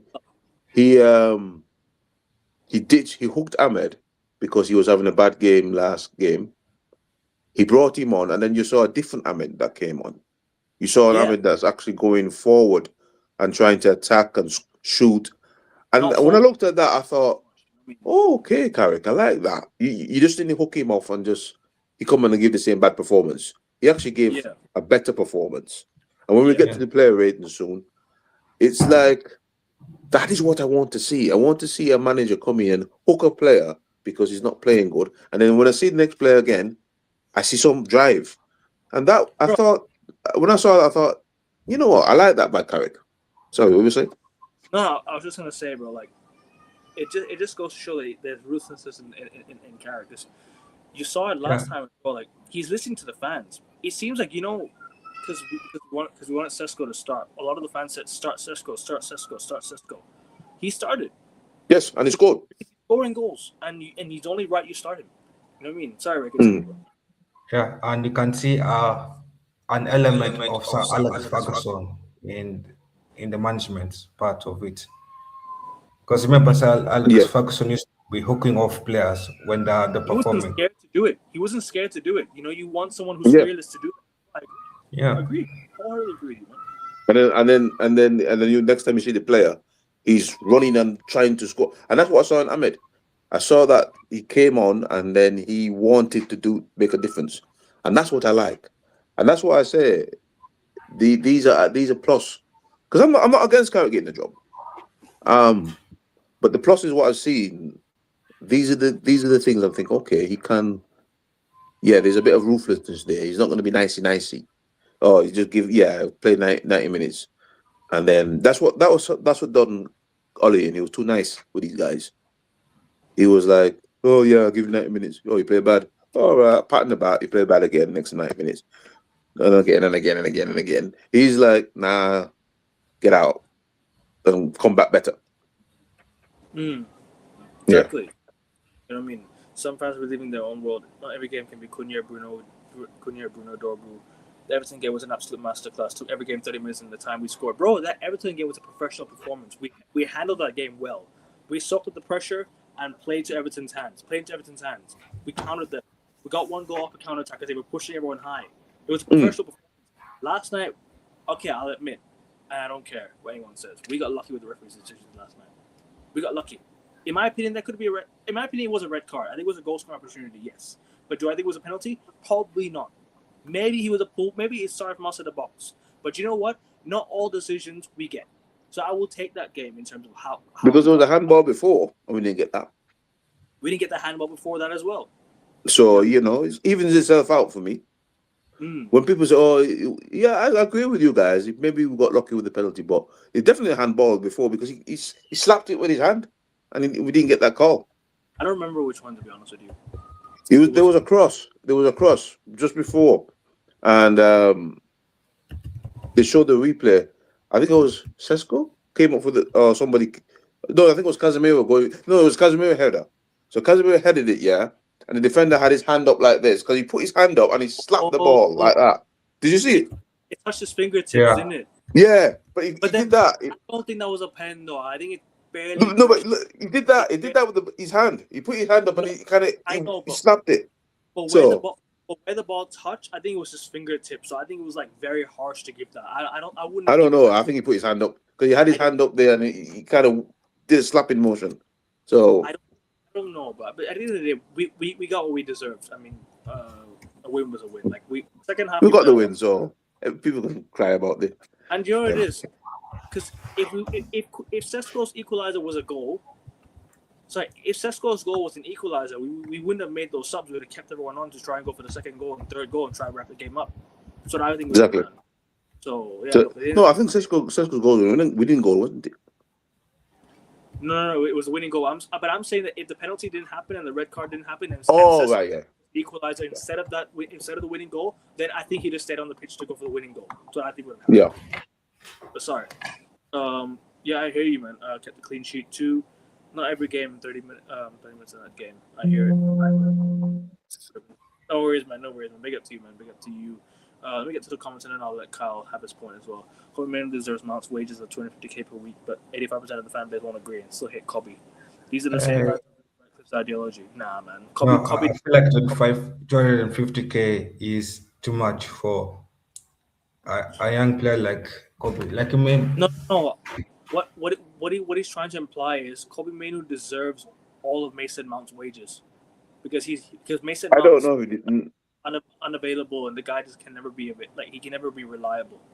Whereas I don't know if Kobe deserves that. No, I'll say he deserves 200K wages, but 250K wages, I doubt. Mason Mount has just been the guy is just always injured. Where's the number 7? Even if Mason Mount is injured, you don't want to give you don't want to overpay a young player like Kobe Menu, because we have seen what that has done to United. We overpaid Pogba. What happened? He still ended up leaving. We overpaid who? Mm. We never, Sancho. Give him. we never gave Pogba an extension though. We never gave Paul Pogba an extension. We But No, always but thank you gave. have God. seen what has happened when we give young players too much Too much wages. too soon. Yeah, we need to give. I think. Well, yeah, we need to give him a bigger, higher wage because I think it's only on 20K a week. Imagine that. But I'll give him 100 and maybe 80. If that's a bit too high. 160 maybe. I And tell him, actually yeah. agree. I actually agree with this. It's not that Manu deserves that much. It's Mount that doesn't deserve that much. It's facts. What I think what Arian tried to. I think Arian's trying to justify Luben's comment. It's a fact. Manu doesn't deserve that much. It's that Mason Mount doesn't deserve that much. How is Mason Mount having 250K a week sat on the bench? Look, at the end of the day, it's not my money. I don't care, right? But come Mount. on, The thing with Mount is his injuries. Why you could say he doesn't deserve that much, but at his performances, he is that kind of player. But his body's letting him down, and that's the problem with Mount. Because a fit Mount will score you goals. He will influence the game, but he's not fit enough to do that. That's why you can say he doesn't deserve because of his fitness, not because of his play style. Because Mount has when he's on the pitch, I do see a player that I can see why we bought him. But the problem is he's not fit, and that's the biggest problem. If he was a fit Mount, I think this guy would be a crucial player for us because he can score goals. He does dictate a little bit of passing, but he just doesn't stay fit.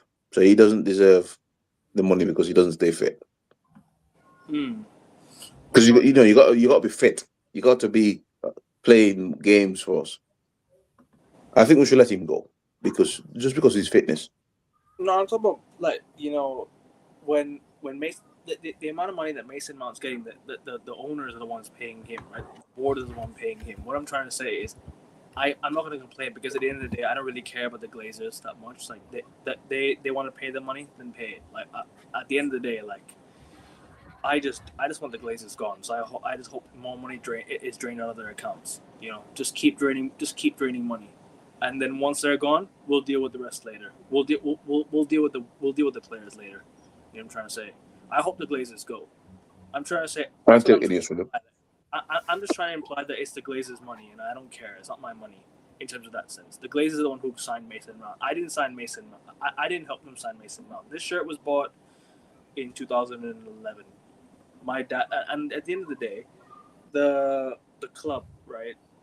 The money that goes to United is not even that much when you buy a shirt. It's only 80% of it goes to Adidas.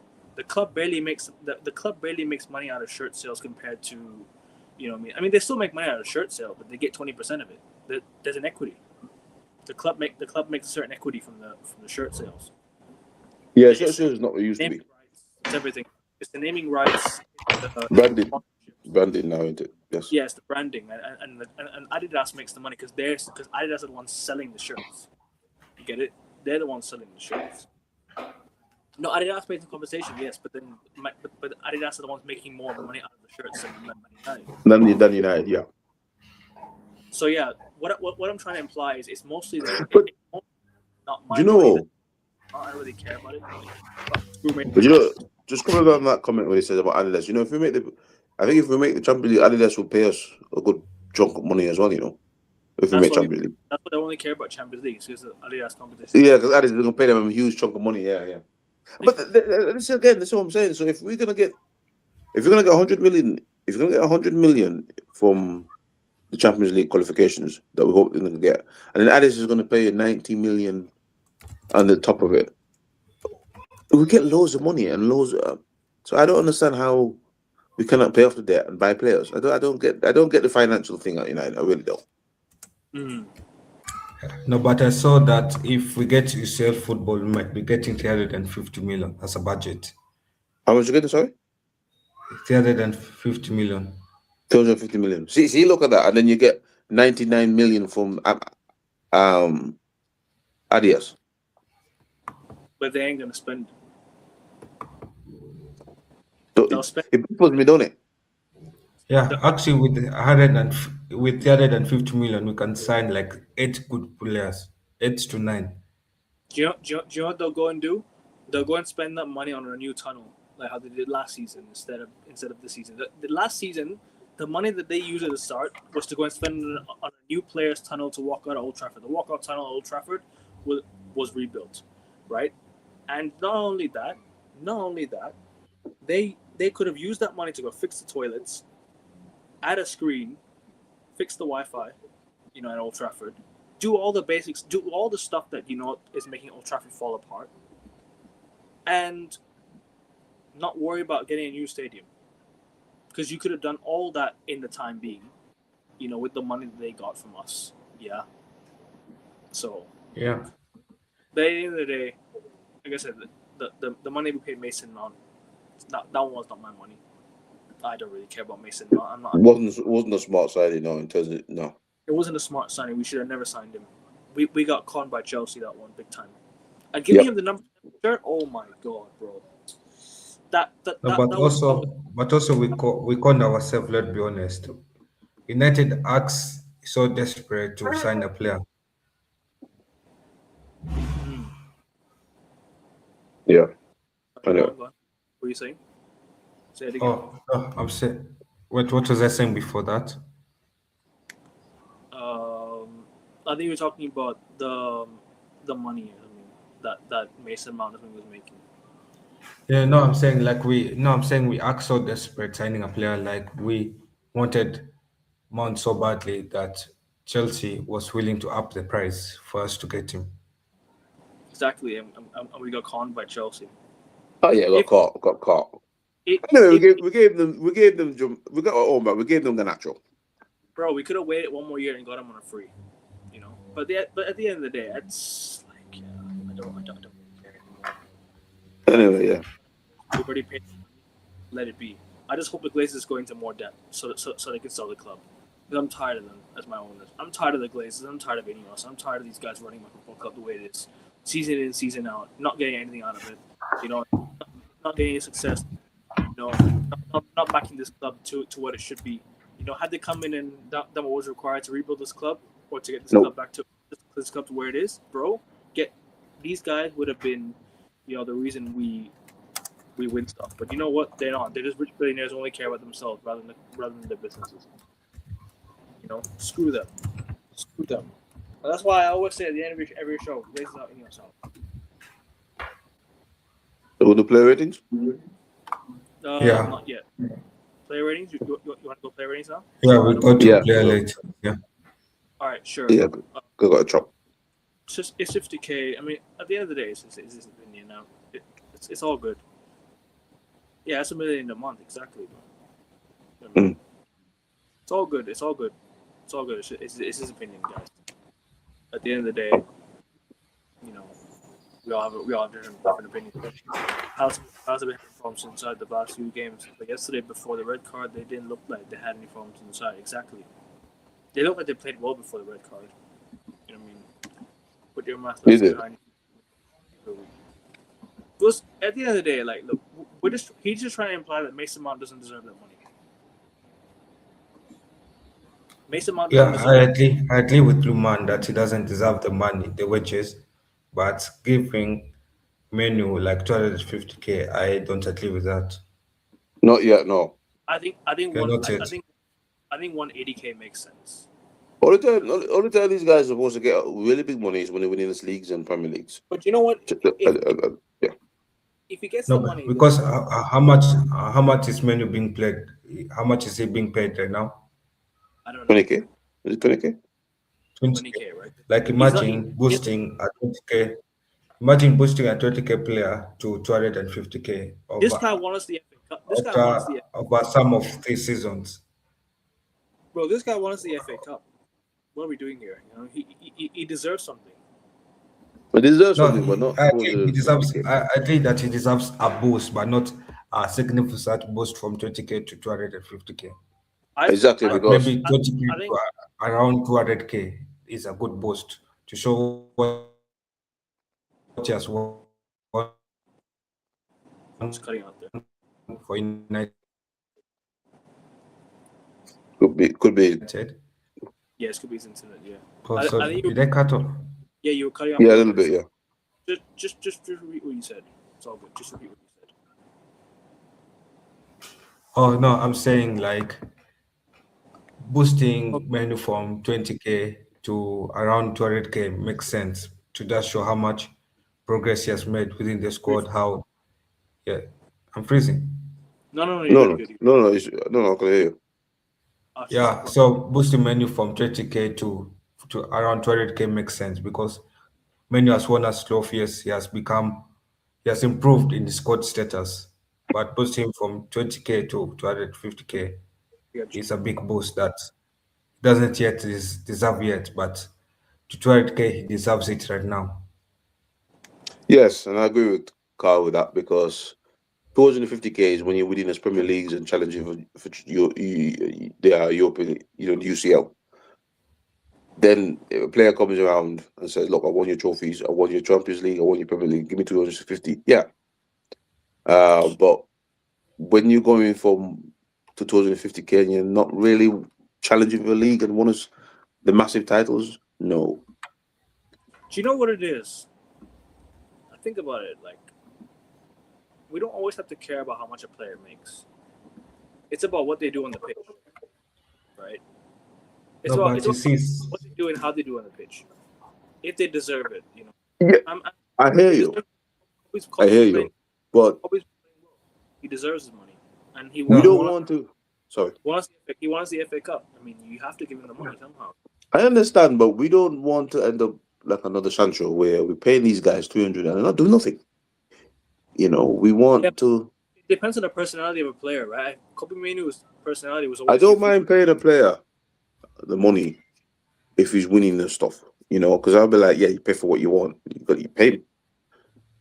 And I hear you with paying because you want us the FA Cup. But as I say, I agree with Kyle because I think going from 20k to 250k is quite a big leap.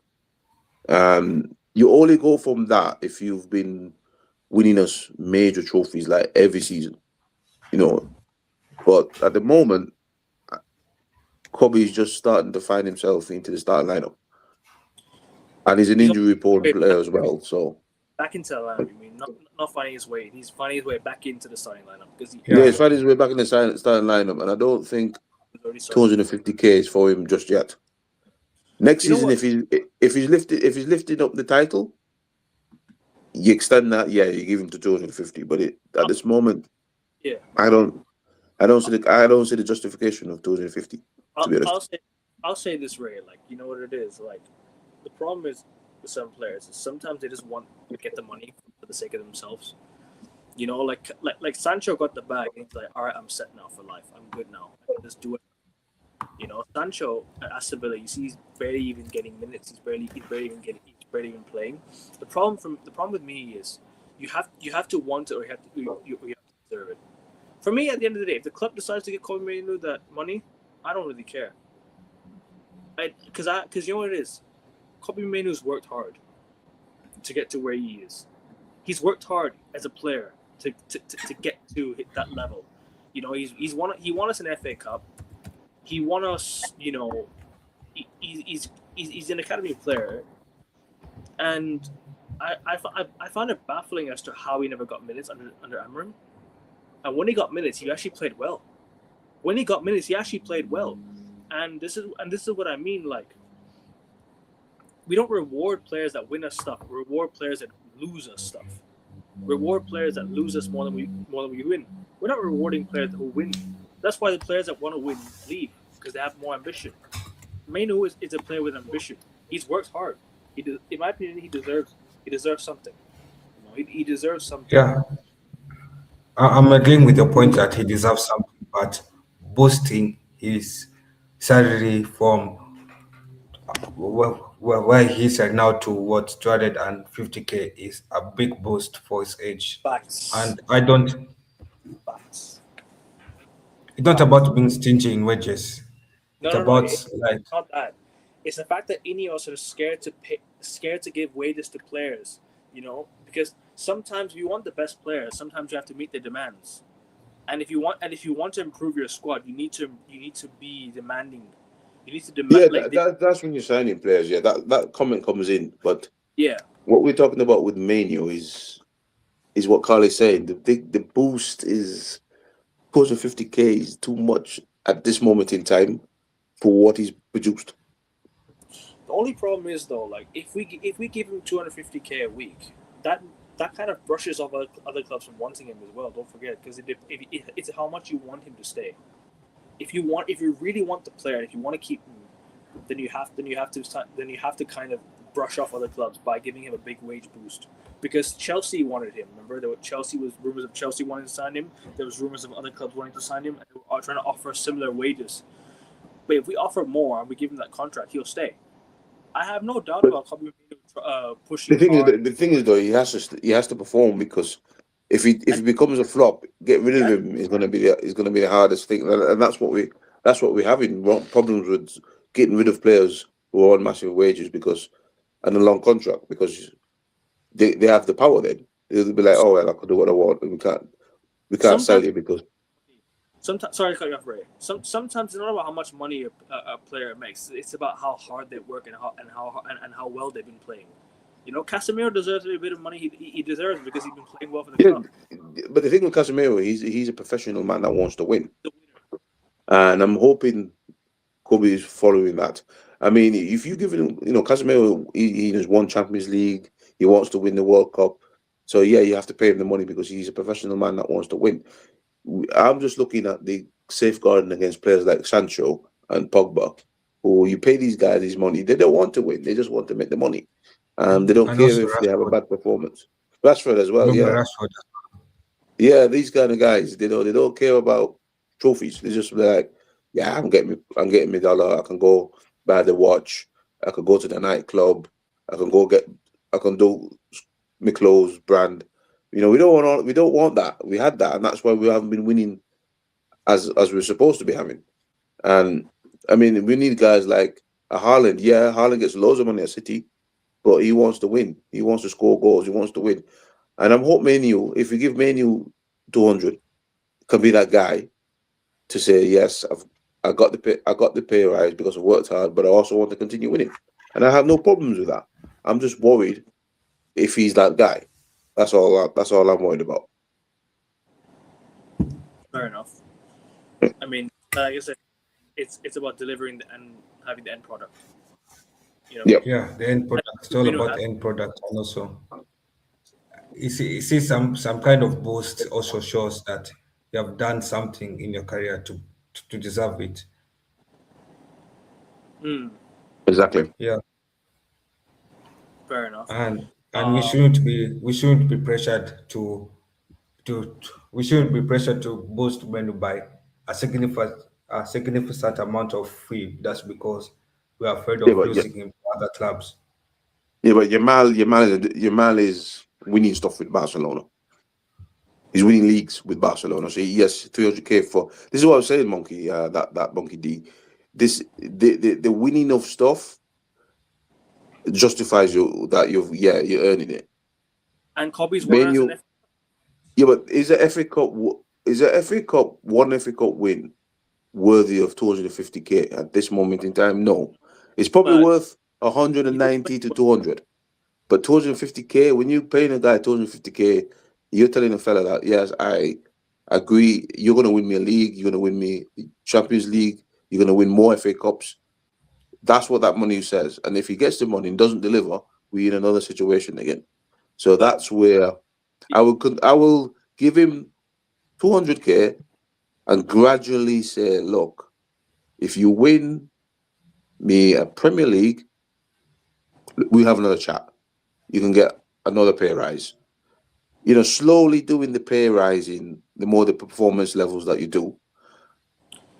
And then I think that will work because 200k is a lot of money, man. You know what I mean?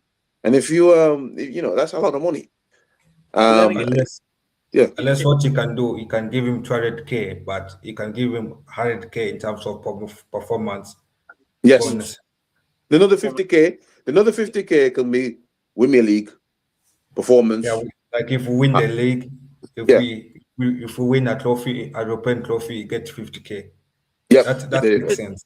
No, but the thing That is, makes sense. Yeah. like Mainu's been showing the professionalism and the will to want to play for this club, and that's why I'm willing to give it to him if I was the board, because you know what it is, you don't often have these players come to the door anymore. You don't often have these players like play for your club anymore. You don't have players like want to play for the badge no more. They don't care about the club no more in terms of like that, right? Because if you come to the club and just be like Sancho, for example, and just like, yo, he's just gonna sit on the bench and be like, oh, I'm gonna sulk and I'm not gonna care. I'm just gonna, this and that. Then those type of players are not warranted of the money. But look at players with Kobe Mainoo, like he's been improving. He's shown professionalism that he wants to. He's shown the will that he wants to play for this club going forward. He wants to continue playing for this club. You know what I'm trying to say? So for me, look, I have no problem with Kobe Mainoo's professionalism. And I think the fact that he's won us something, hopefully that can continue happening in the future. For me, it's not about how much he makes or how much he's earning. It's about professionalism and what he's done and he's shown that he can and he wants to play for this club. You know what I mean? I mean, as I said, I agree with Kyle's thing where you give him that 50K extra on performance. And I think that would be the best sensible thing, because he will be go, okay, I can get the 50K. Let me go on, be mad and win totals and then get the 250K. And I'm laughing. It's just like giving him just like, it's only 20, is it 2021? Just giving him that and then say, hey, thank you, here you go. He'd be like, oh yeah, I don't have to do much now because I've got what I wanted. And it happens. It's human nature. If you go to a job and you're suddenly getting you're the lowest paid staff member, you did something great, you suddenly get a lot of money, you suddenly think, oh yeah, I've made it, and then you start making mistakes and stuff like that. So I don't know. Yeah, and you can be the most humble person in the workplace, but it's what money does to someone. Yeah. And that's the fear that I have. It depends on the greed of give him too many wages. Yeah. How will he think after he is earning that 250K? It depends on personality, like I said before, and Mainoo has that personality. And sometimes, if greed takes over your head, then you're not in the right place. But I think Kobe Mainoo, I don't think he has that greed. I think he'll definitely show the will to play for this club going forward. But you know what? We'll see. Kenan got an extension because Juventus didn't want to lose him. It also depends on that. If you don't want to lose a player, you have to give him that boost, because some clubs like Real Madrid are going to be pushing. Oh, we're going to up the price, up the payment. If you want to keep a player, you have to up the wages. Sometimes make sure you want to keep a player as well. And like I said, yeah. No idea what happened with Lacey, man. I think he's playing for the He's gone academy. back to the youth. He's gone back to the youth. I think he went back to the youth, yeah. Yeah. What about Matato as well? He scored a hat-trick the other day as well. I think United should go Van de Ven. The Spurs get relegated. Fair enough. I hear you. Mainoo is a humble heart. I can't say that's why I have treating him badly. That's why it's important to have players who are attitude and then really owners will dominate them. Fair enough. But anyways, last thoughts on the game before we go player ratings? No more, because it's time is player ratings, because I've got to shoot in the next 20-30 minutes. No worries. Kyle, you have any last thoughts on the game? No, there's no last thoughts. Just want to give a round of applause to this fan base. We have to deal with Fred in your midfield. In our midfield, rumors of Rabiot on a free. We came from the trenches. I hear you. Anyway, player ratings. All right. Lamens in goal. You know, my man's gonna get a 7, bro. A 7. He didn't have much to do, so he didn't have much to do, to be honest. And he couldn't. I know some people blamed him on the first goal, but I didn't think how could you actually blame Lemons in the first goal? It was just a well placed header. I blame Euro. Yeah, blame Euro for that one. He should have been much stronger. It should have been better. So Lemons gets a 7 because he's just too good. He's like, he's solid, man. You don't have that fear with Lemons. He's like, you see the ball going towards the post. You're like, yep, he's gonna catch it. Move on. Yeah. Well, agree, 7. Yeah, I'll give him a 7. He didn't have much to do in the game. I don't blame him for the goal conceded. Yeah. Diogo Dallo. I don't think he was awful. It wasn't wasn't our awful, wasn't but our he worst was player. more. I'll give him a 6. Six Average. for me. I'll give him a 6 as well. I was frustrated with him in the first half as well. The Mm-hmm. defending. Yeah. Sorry, continue what you're saying. Ray, you were saying something? What? Oh yeah, I'll give him a 6 because I was a bit frustrated with him in the first half, and he came better, but he's still not outstanding. So 6. You all agree? 6? Everyone agrees? Yeah, For that 6. Yeah, 6. Maguire who came off for Yeah, was he hurt or was he injured? I think just precautionary sub because Precautionary. we're playing Newcastle away. And Maguire just picked up a recent injury, so maybe he doesn't want to risk it. It wasn't that bad, was Maguire, wasn't he? No, he wasn't. He wasn't bad. Yeah, I'll give 7. Maguire an 8. Oh, okay. I'll give him a Hey. 7. I agree. Yeah, like out of the centre backs, I feel No. like Maguire performed better than Euro did. 7 for me for Maguire. Yeah, I'll give him a 7. No, I don't think it was an 8, but he wasn't. He's not a 6.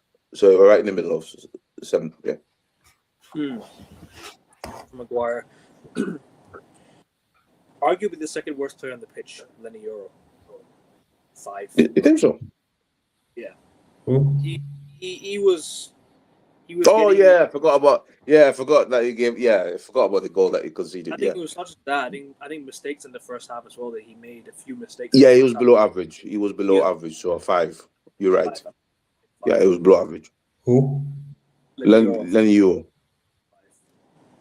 I'll give him a 4. Okay. Yeah, he He was should- below. Yeah, some He should have been mistakes, some mistakes he cannot be making as a centre back. You Yeah. cannot let your Especially on the man first goal. beat you. Yeah, the first goal. Yeah, he should have. especially the first goal. That was bad. Yes, he gets a 4. Yeah, he gets a 4. He gets a 4. Yeah. Actually not 4 is quite fair. I'll say 5 would be a bit different.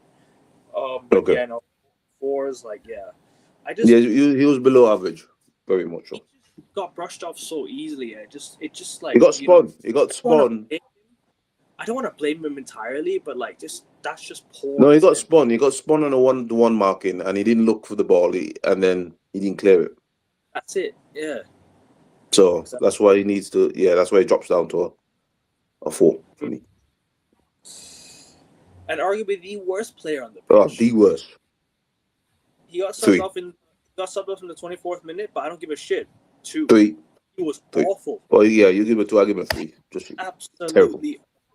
And we actually started playing better when he left the pitch, facts. which is a sad thing to say because it was an injury, but Do you know what? it was bad. Giving Luke Shaw let's not give Luke Shaw a rating. Let's just give Mazraoui a rating instead. Forget Luke Shaw. Let's just actually give Mazraoui a rating instead. All right. Yeah, okay. I'll give Mazraoui a 7. He actually played well when he came on. Mazraoui. Yeah, he linked up well. I'll give him a 7 too. I give him a 7 too. He linked up well, and then he started playing Yeah. better. Did we pass Shaw? Sorry. Yeah, I get Shaw. Yeah, we were talking about Shaw. Yeah. I said, you know what? Yeah, Let's just not- it's a Shaw. I give him a 5. 5. I gave him a 2. I thought he was that bad. I thought Shaw was awful, bro. Do you know? No, do you know what it is? The only reason why I'm giving Shaw a 5 is because he barely played the game. It's not even. So as I said NA. I said no rating. Not applicable for a rating. So you know what? I said let's just give Mazraoui an A instead. Let's just give Mazraoui a rating instead of Luke Shaw. So no rating for Luke Shaw. Let's just give Mazraoui a rating instead. What are you saying for Mazraoui then? So Mazraoui played most of the game, so we'll give Mazraoui a 7. 7. I agree. Yeah. 7. Yeah, it was solid. 7 is always solid. 100% agree. Next season we can have them as our Well, we gotta get rid of the bloody fucking the fullbacks, man. I feel like Mazraoui should have started the game. Yeah, we need. This is what we bought. We bought Nuz to start him and replace. I think we were going to try to replace Dilo or something with him, but we need to replace one of them with Naz because he's a good player. this is where I lose my shit with Ten Hag. It's because he sold Alvaro Fernandez to Benfica when we needed I him. know, and he kept fucking Play Dallo. Amrabat at left back, bro. Amrabat at left back. Where's Abbas? Harry Abbas. Harry Amas. I think Amas is on loan. at Norwich, right? At EFL Championship Club. Was it Norwich? I think Norwich. I think he's at Norwich. Yeah. Mm.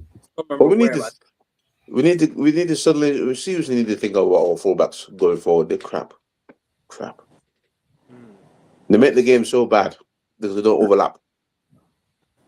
Yeah. So Although Luke Shaw, Dallo did, sorry. sorry, no, go on, please. Go on. Although Dallo looked better, but Luke Shaw is definitely dead. Yeah. Dallo, I'd say that this has probably been Dallo's best stretch in a long time. Yeah. Are we rating him now, Dallo? No, we already gave him a rating, didn't we? Diogo Dallo. We already gave him Did like we? a 7. Gave him a 6 or something. Yeah. We all yeah. gave him a 6. Yeah. I'm not going to bother giving a rating to Luke Shaw because he got subbed off and he was shit anyway. So we might as well. Okay. Give him a rating. So who are you on to now? So we gave Masraoui a rating instead. Yeah. Casemiro. Solid. 7. Played amazing. Yeah, solid. 7-2. Yeah, he didn't put a foot wrong for me. And I forgot to bring up a comment earlier. I forgot to bring up one comment earlier. Let me just go back to the comment actually. Let me just bring it up real quick if you don't mind. No. It was a comment about Casemiro earlier. Yep, this one here. Casemiro's performances have been good after his departure announcement. Exactly.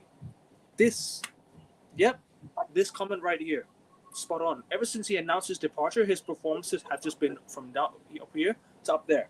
It's just been that good. He announced because he wants to live on a good note. He wants to be he wants to live on a good note, and then he's also in the window for other clubs. So he would have left us. He'd have left that we won the Europa League. I think so, yeah. You know what I mean? Sorry, but we didn't. Were you saying? No, I said he wants to live on a good note, which he knows the fans like him, and he's in the window for other clubs, so he wants to make sure that other clubs see him performing and think, yeah, he's good to pick up, because I don't think he's ready for retirement yet.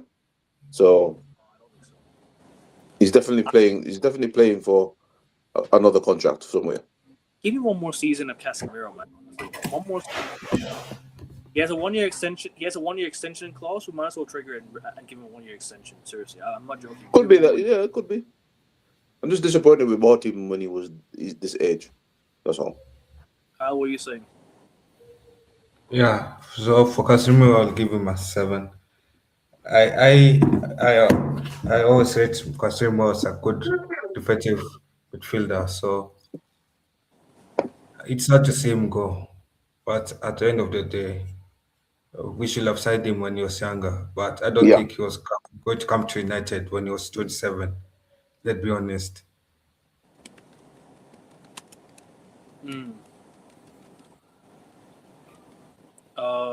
Kobe Menu. Oh, look, well, he had a poor first half, but he picked it up. So I'll give him a 6 because he wasn't solid. He was funny. He didn't pass well. The people were nicking the ball off him in the first half, but he came better in the second half. So he doesn't get a high rating because of that. He gets a 6. Do you know what it is with Kobe? I think defensively was his best game. Going forward, it wasn't his best game. So it's like in between. I'm saying 6 because of that. I'm saying 6 because of like his last ditch tackle that he made. If he didn't make that tackle, me and Ray spoke earlier. If we didn't make that last ditch tackle, the game could have gone ugly. Because he made that tackle that won us the game pretty much. Because we would have given Palace another chance to win the game or equalize. Excuse me. Yeah. So yeah. And he made a block. So yeah, that's why he gets a 6 because of the first half. Yeah. Kyle, what are you saying? Yeah, I'll give him a 7. Okay, fair enough. We go to Brian and Buem. Quiet game, Quiet. 6. I'd say 6. Average, average game. Average game. Hopefully quiet, man. He came off for Xerxes in like the 86th minute. 86th minute, he left the pitch for Xerxes. So yeah, 6. We all agree. Mbeumo 6. Yeah. Yeah. Yeah. Go on, Ray. What are you saying? No, so yeah, 6 because didn't do much. What are you saying, Kyle? 6 as well. Yeah, 6. Yeah, man. Big game win one little game. I hear you. Bruno Fernandes. You know what? 8. I'll say this, right? I'll give him a 9. His overall I was going to say 9. Yeah, I'll give him a 9. Man of the match for me. I'll say this. Bruno Fernandes' overall performance in the game wasn't good. It was the fact that he popped up with a goal and assist. That's why I got him a 9. And I agree. It's a 9 because of the goal and assist. Not because of his overall performance. His overall performance without the goal and assist would have been subpar. But he popped up with a penalty goal and an assist. I think he took over the game later half of the game. In the first half of the game, no. But the later the game, he gets a 9 because he was doing passing, he was starting the counter attack. We should have scored more than 2 goals. Can we just talk about the cross as well that he put for Sesko? Because that's a sick cross, man. He was doing the cross that the right backs and left backs wasn't doing. And then when he got the freedom to, because he was roaming in the second half, when he got the freedom, he was everywhere in that forward line, and they couldn't stop him. They couldn't stop him at all. I mean, we should have scored. Bruno was setting up Xerxes. Xerxes should have had about 2 or 3 goals because he keeps shooting when he keep getting blocked, and Bruno was setting up by everyone, man. So that's why he gets a 9 because yes, he was starting the game slow, but once he got in his stride, Crystal Palace had no answer. No answers. They had no answer because he was pinging balls left, right, and centre. He was finding runs. He got Sesko his goal. He's right on his head. And Sesko did the rest. And yeah, man of the match. Yeah. I'll also give him a 9 because I was impressed by how Bruno turned up in key moments when we needed Bruno to shoot the penalty and score the penalty, and plus that close from Bruno to Sesko, that was a beautiful assist. This season, from almost 40 yards, that is prime Bruno Fernandes. That's a Bruno Fernandes that we signed at Sporting CP. Yes, and that's what we're seeing. Now there's no player that we can find in the market that can replace Bruno in the next 2 summers, and that's what worries me. That's it. True. Fair enough. But yeah, like I said, without the goal and assist for me, Bruno's rating would have been a subpar rating. But the fact that he came up with the goal and got it for me, and he got a 9 for me. I don't think he was amazing all game though, Bruno. Except for not all game, but the second half he was amazing. It was amazing in the second half. I just think, like, you know what, if he turned up in these pressure moments, because he's missed a few penalties in pressure moments this season. He's missed a couple this season already in moments that we needed to go and score, right? It would have I'd agree. It'd probably be like a 5 or a 6. It will have been a 6. Yes. Yeah, exactly, 100%. But he's a guy for moments. He's a guy for the big moments. Is Bruno. Yeah. He wasted his prime years here.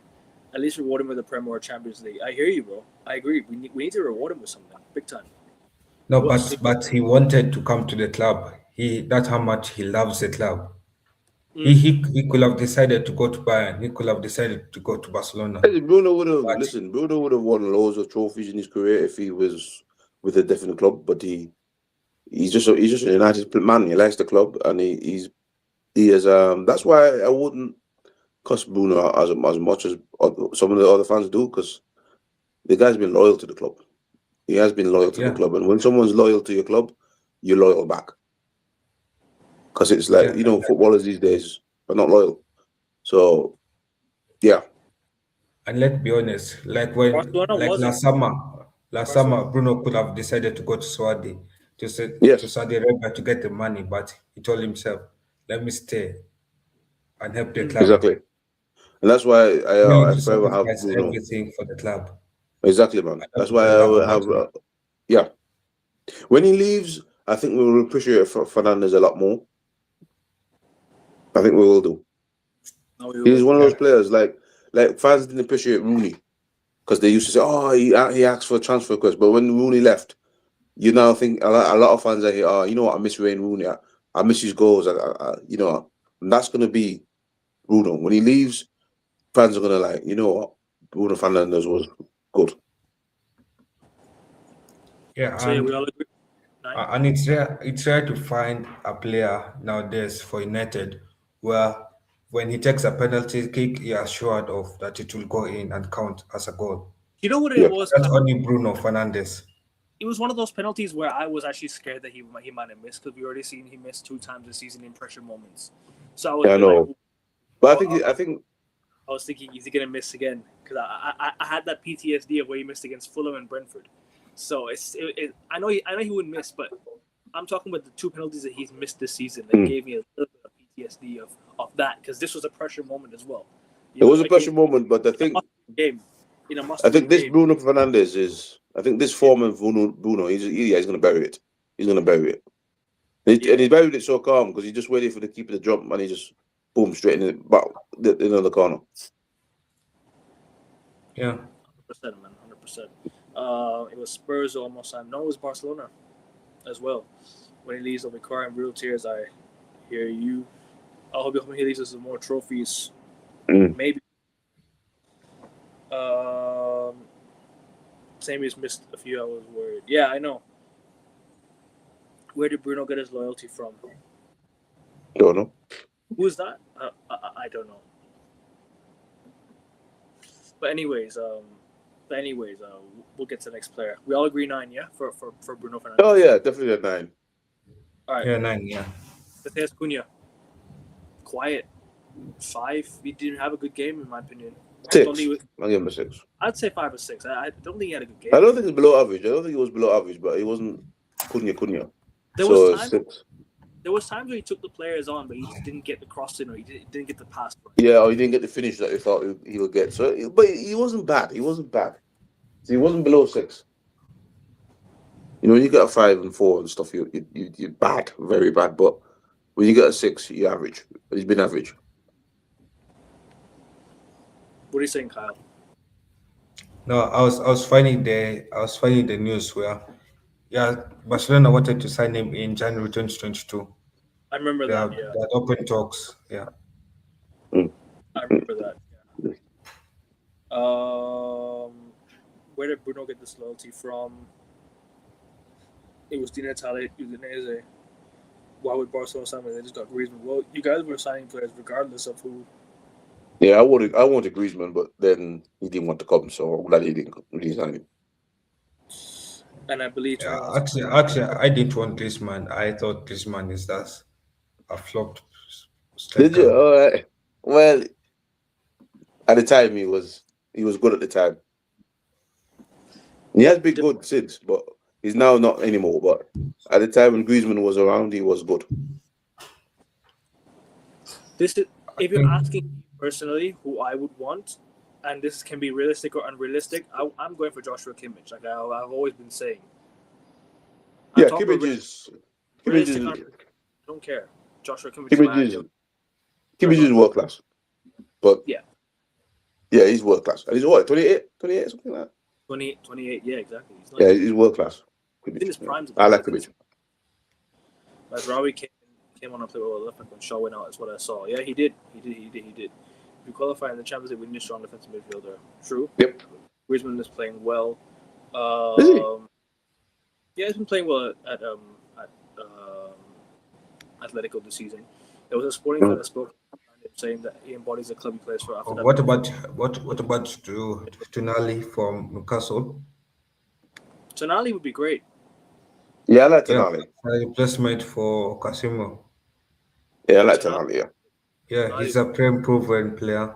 He has been at Newcastle for long. He has also been working out at Newcastle for quite a while. So he's gotten over the line already. He's also won the League Cup, so he's gotten over the line. He won the league. That's one player. That's Lookman. That's one player I wanted at United. Lookman. He won the league title with Milan as well. So he knows how to get. And also, was it Europa League as well, or did he lose Europa League? He never won the Europa League with Milan. No, he never won the Europa League. No, Lookman.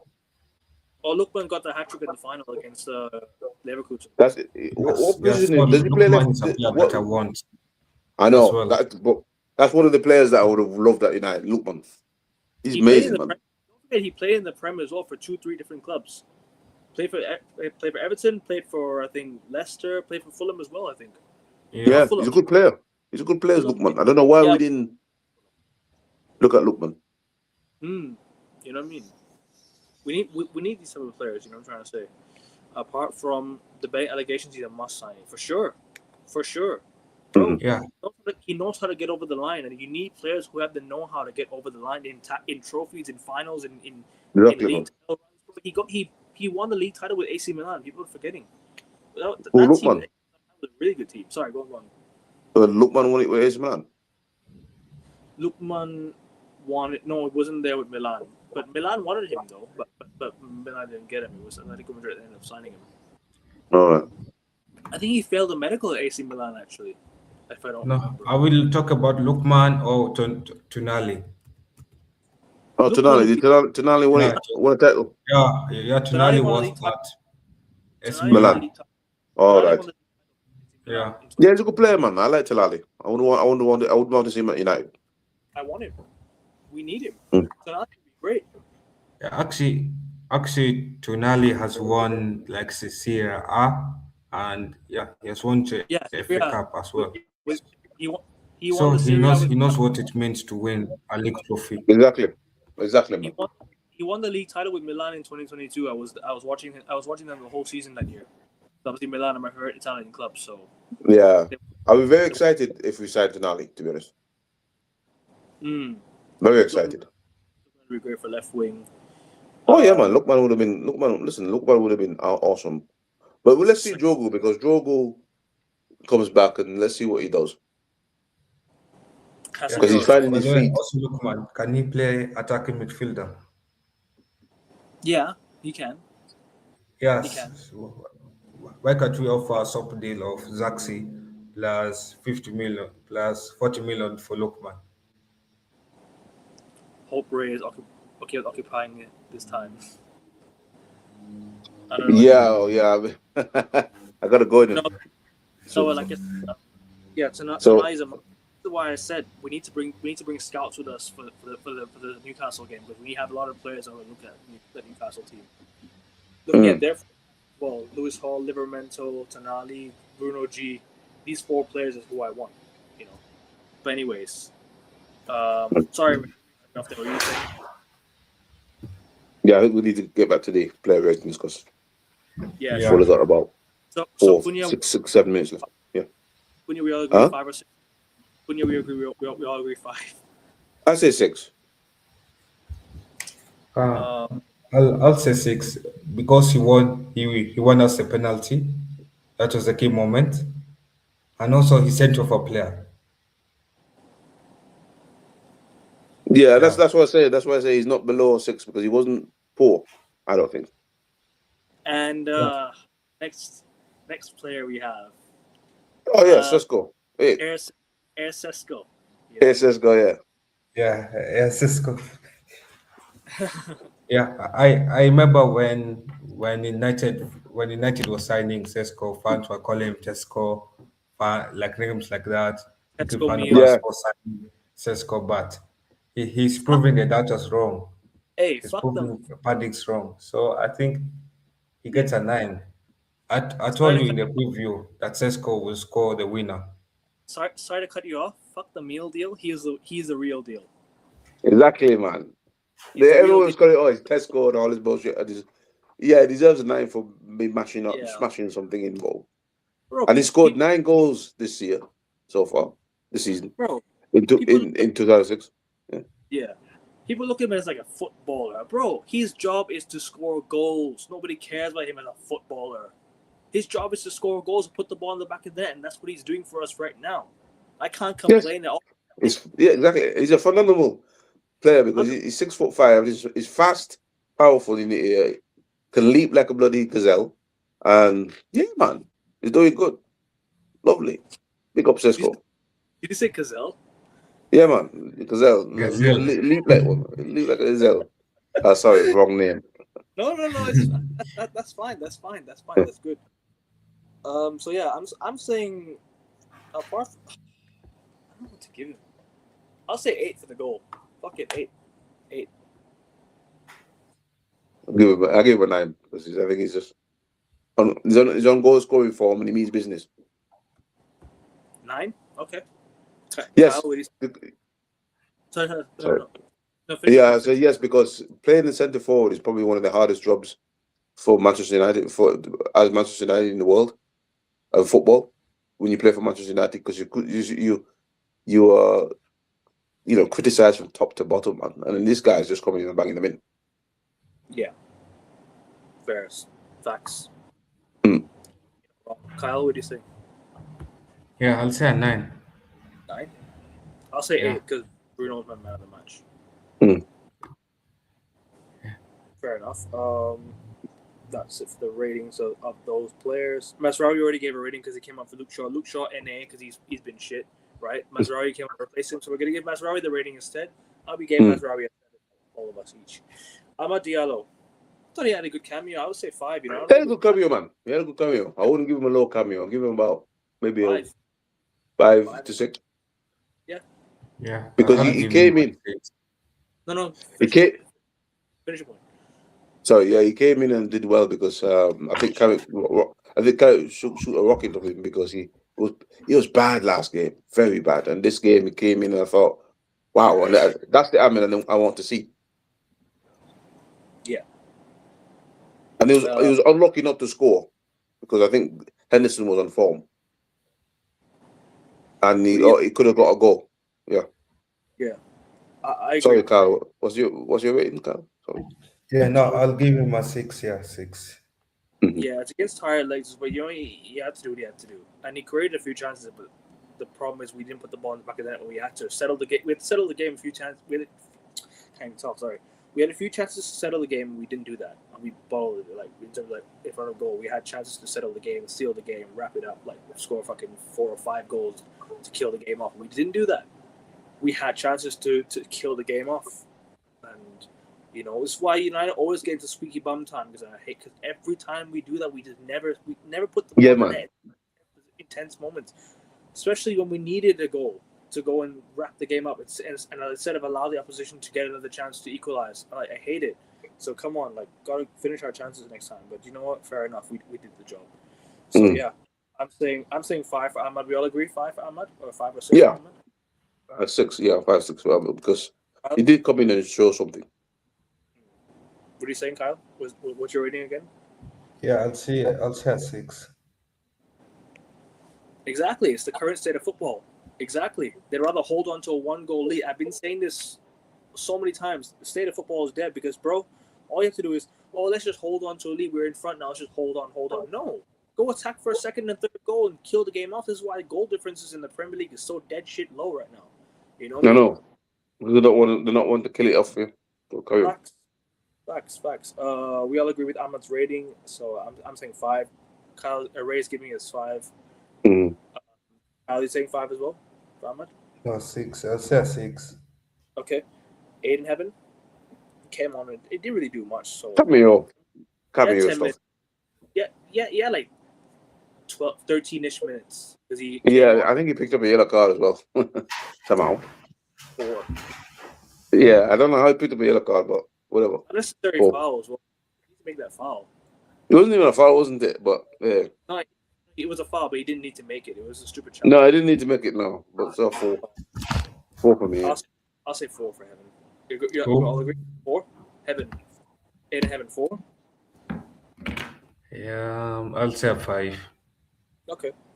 And Joshua By the way, how many subs are left? One more. Joshua Zirkzee.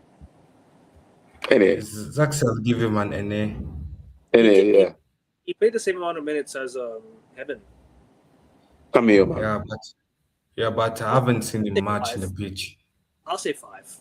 He created a few. He had chances to score, but they were blocked. They were blocked a lot. So.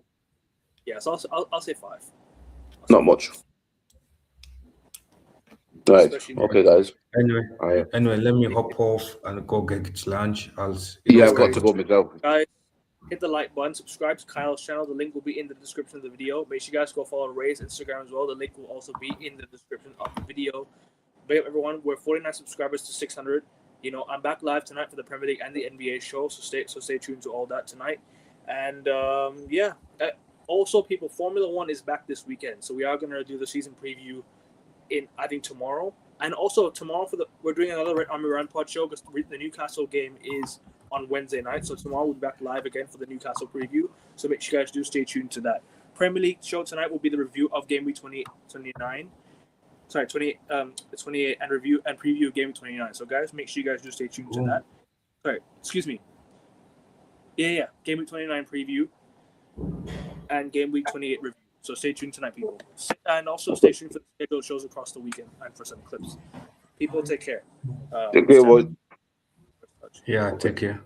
All right, people. We're out. Like, share, subscribe. Glinios out. Ineos out, Glazers out. Come on, United. Peace. Okay. Take care. Cheers.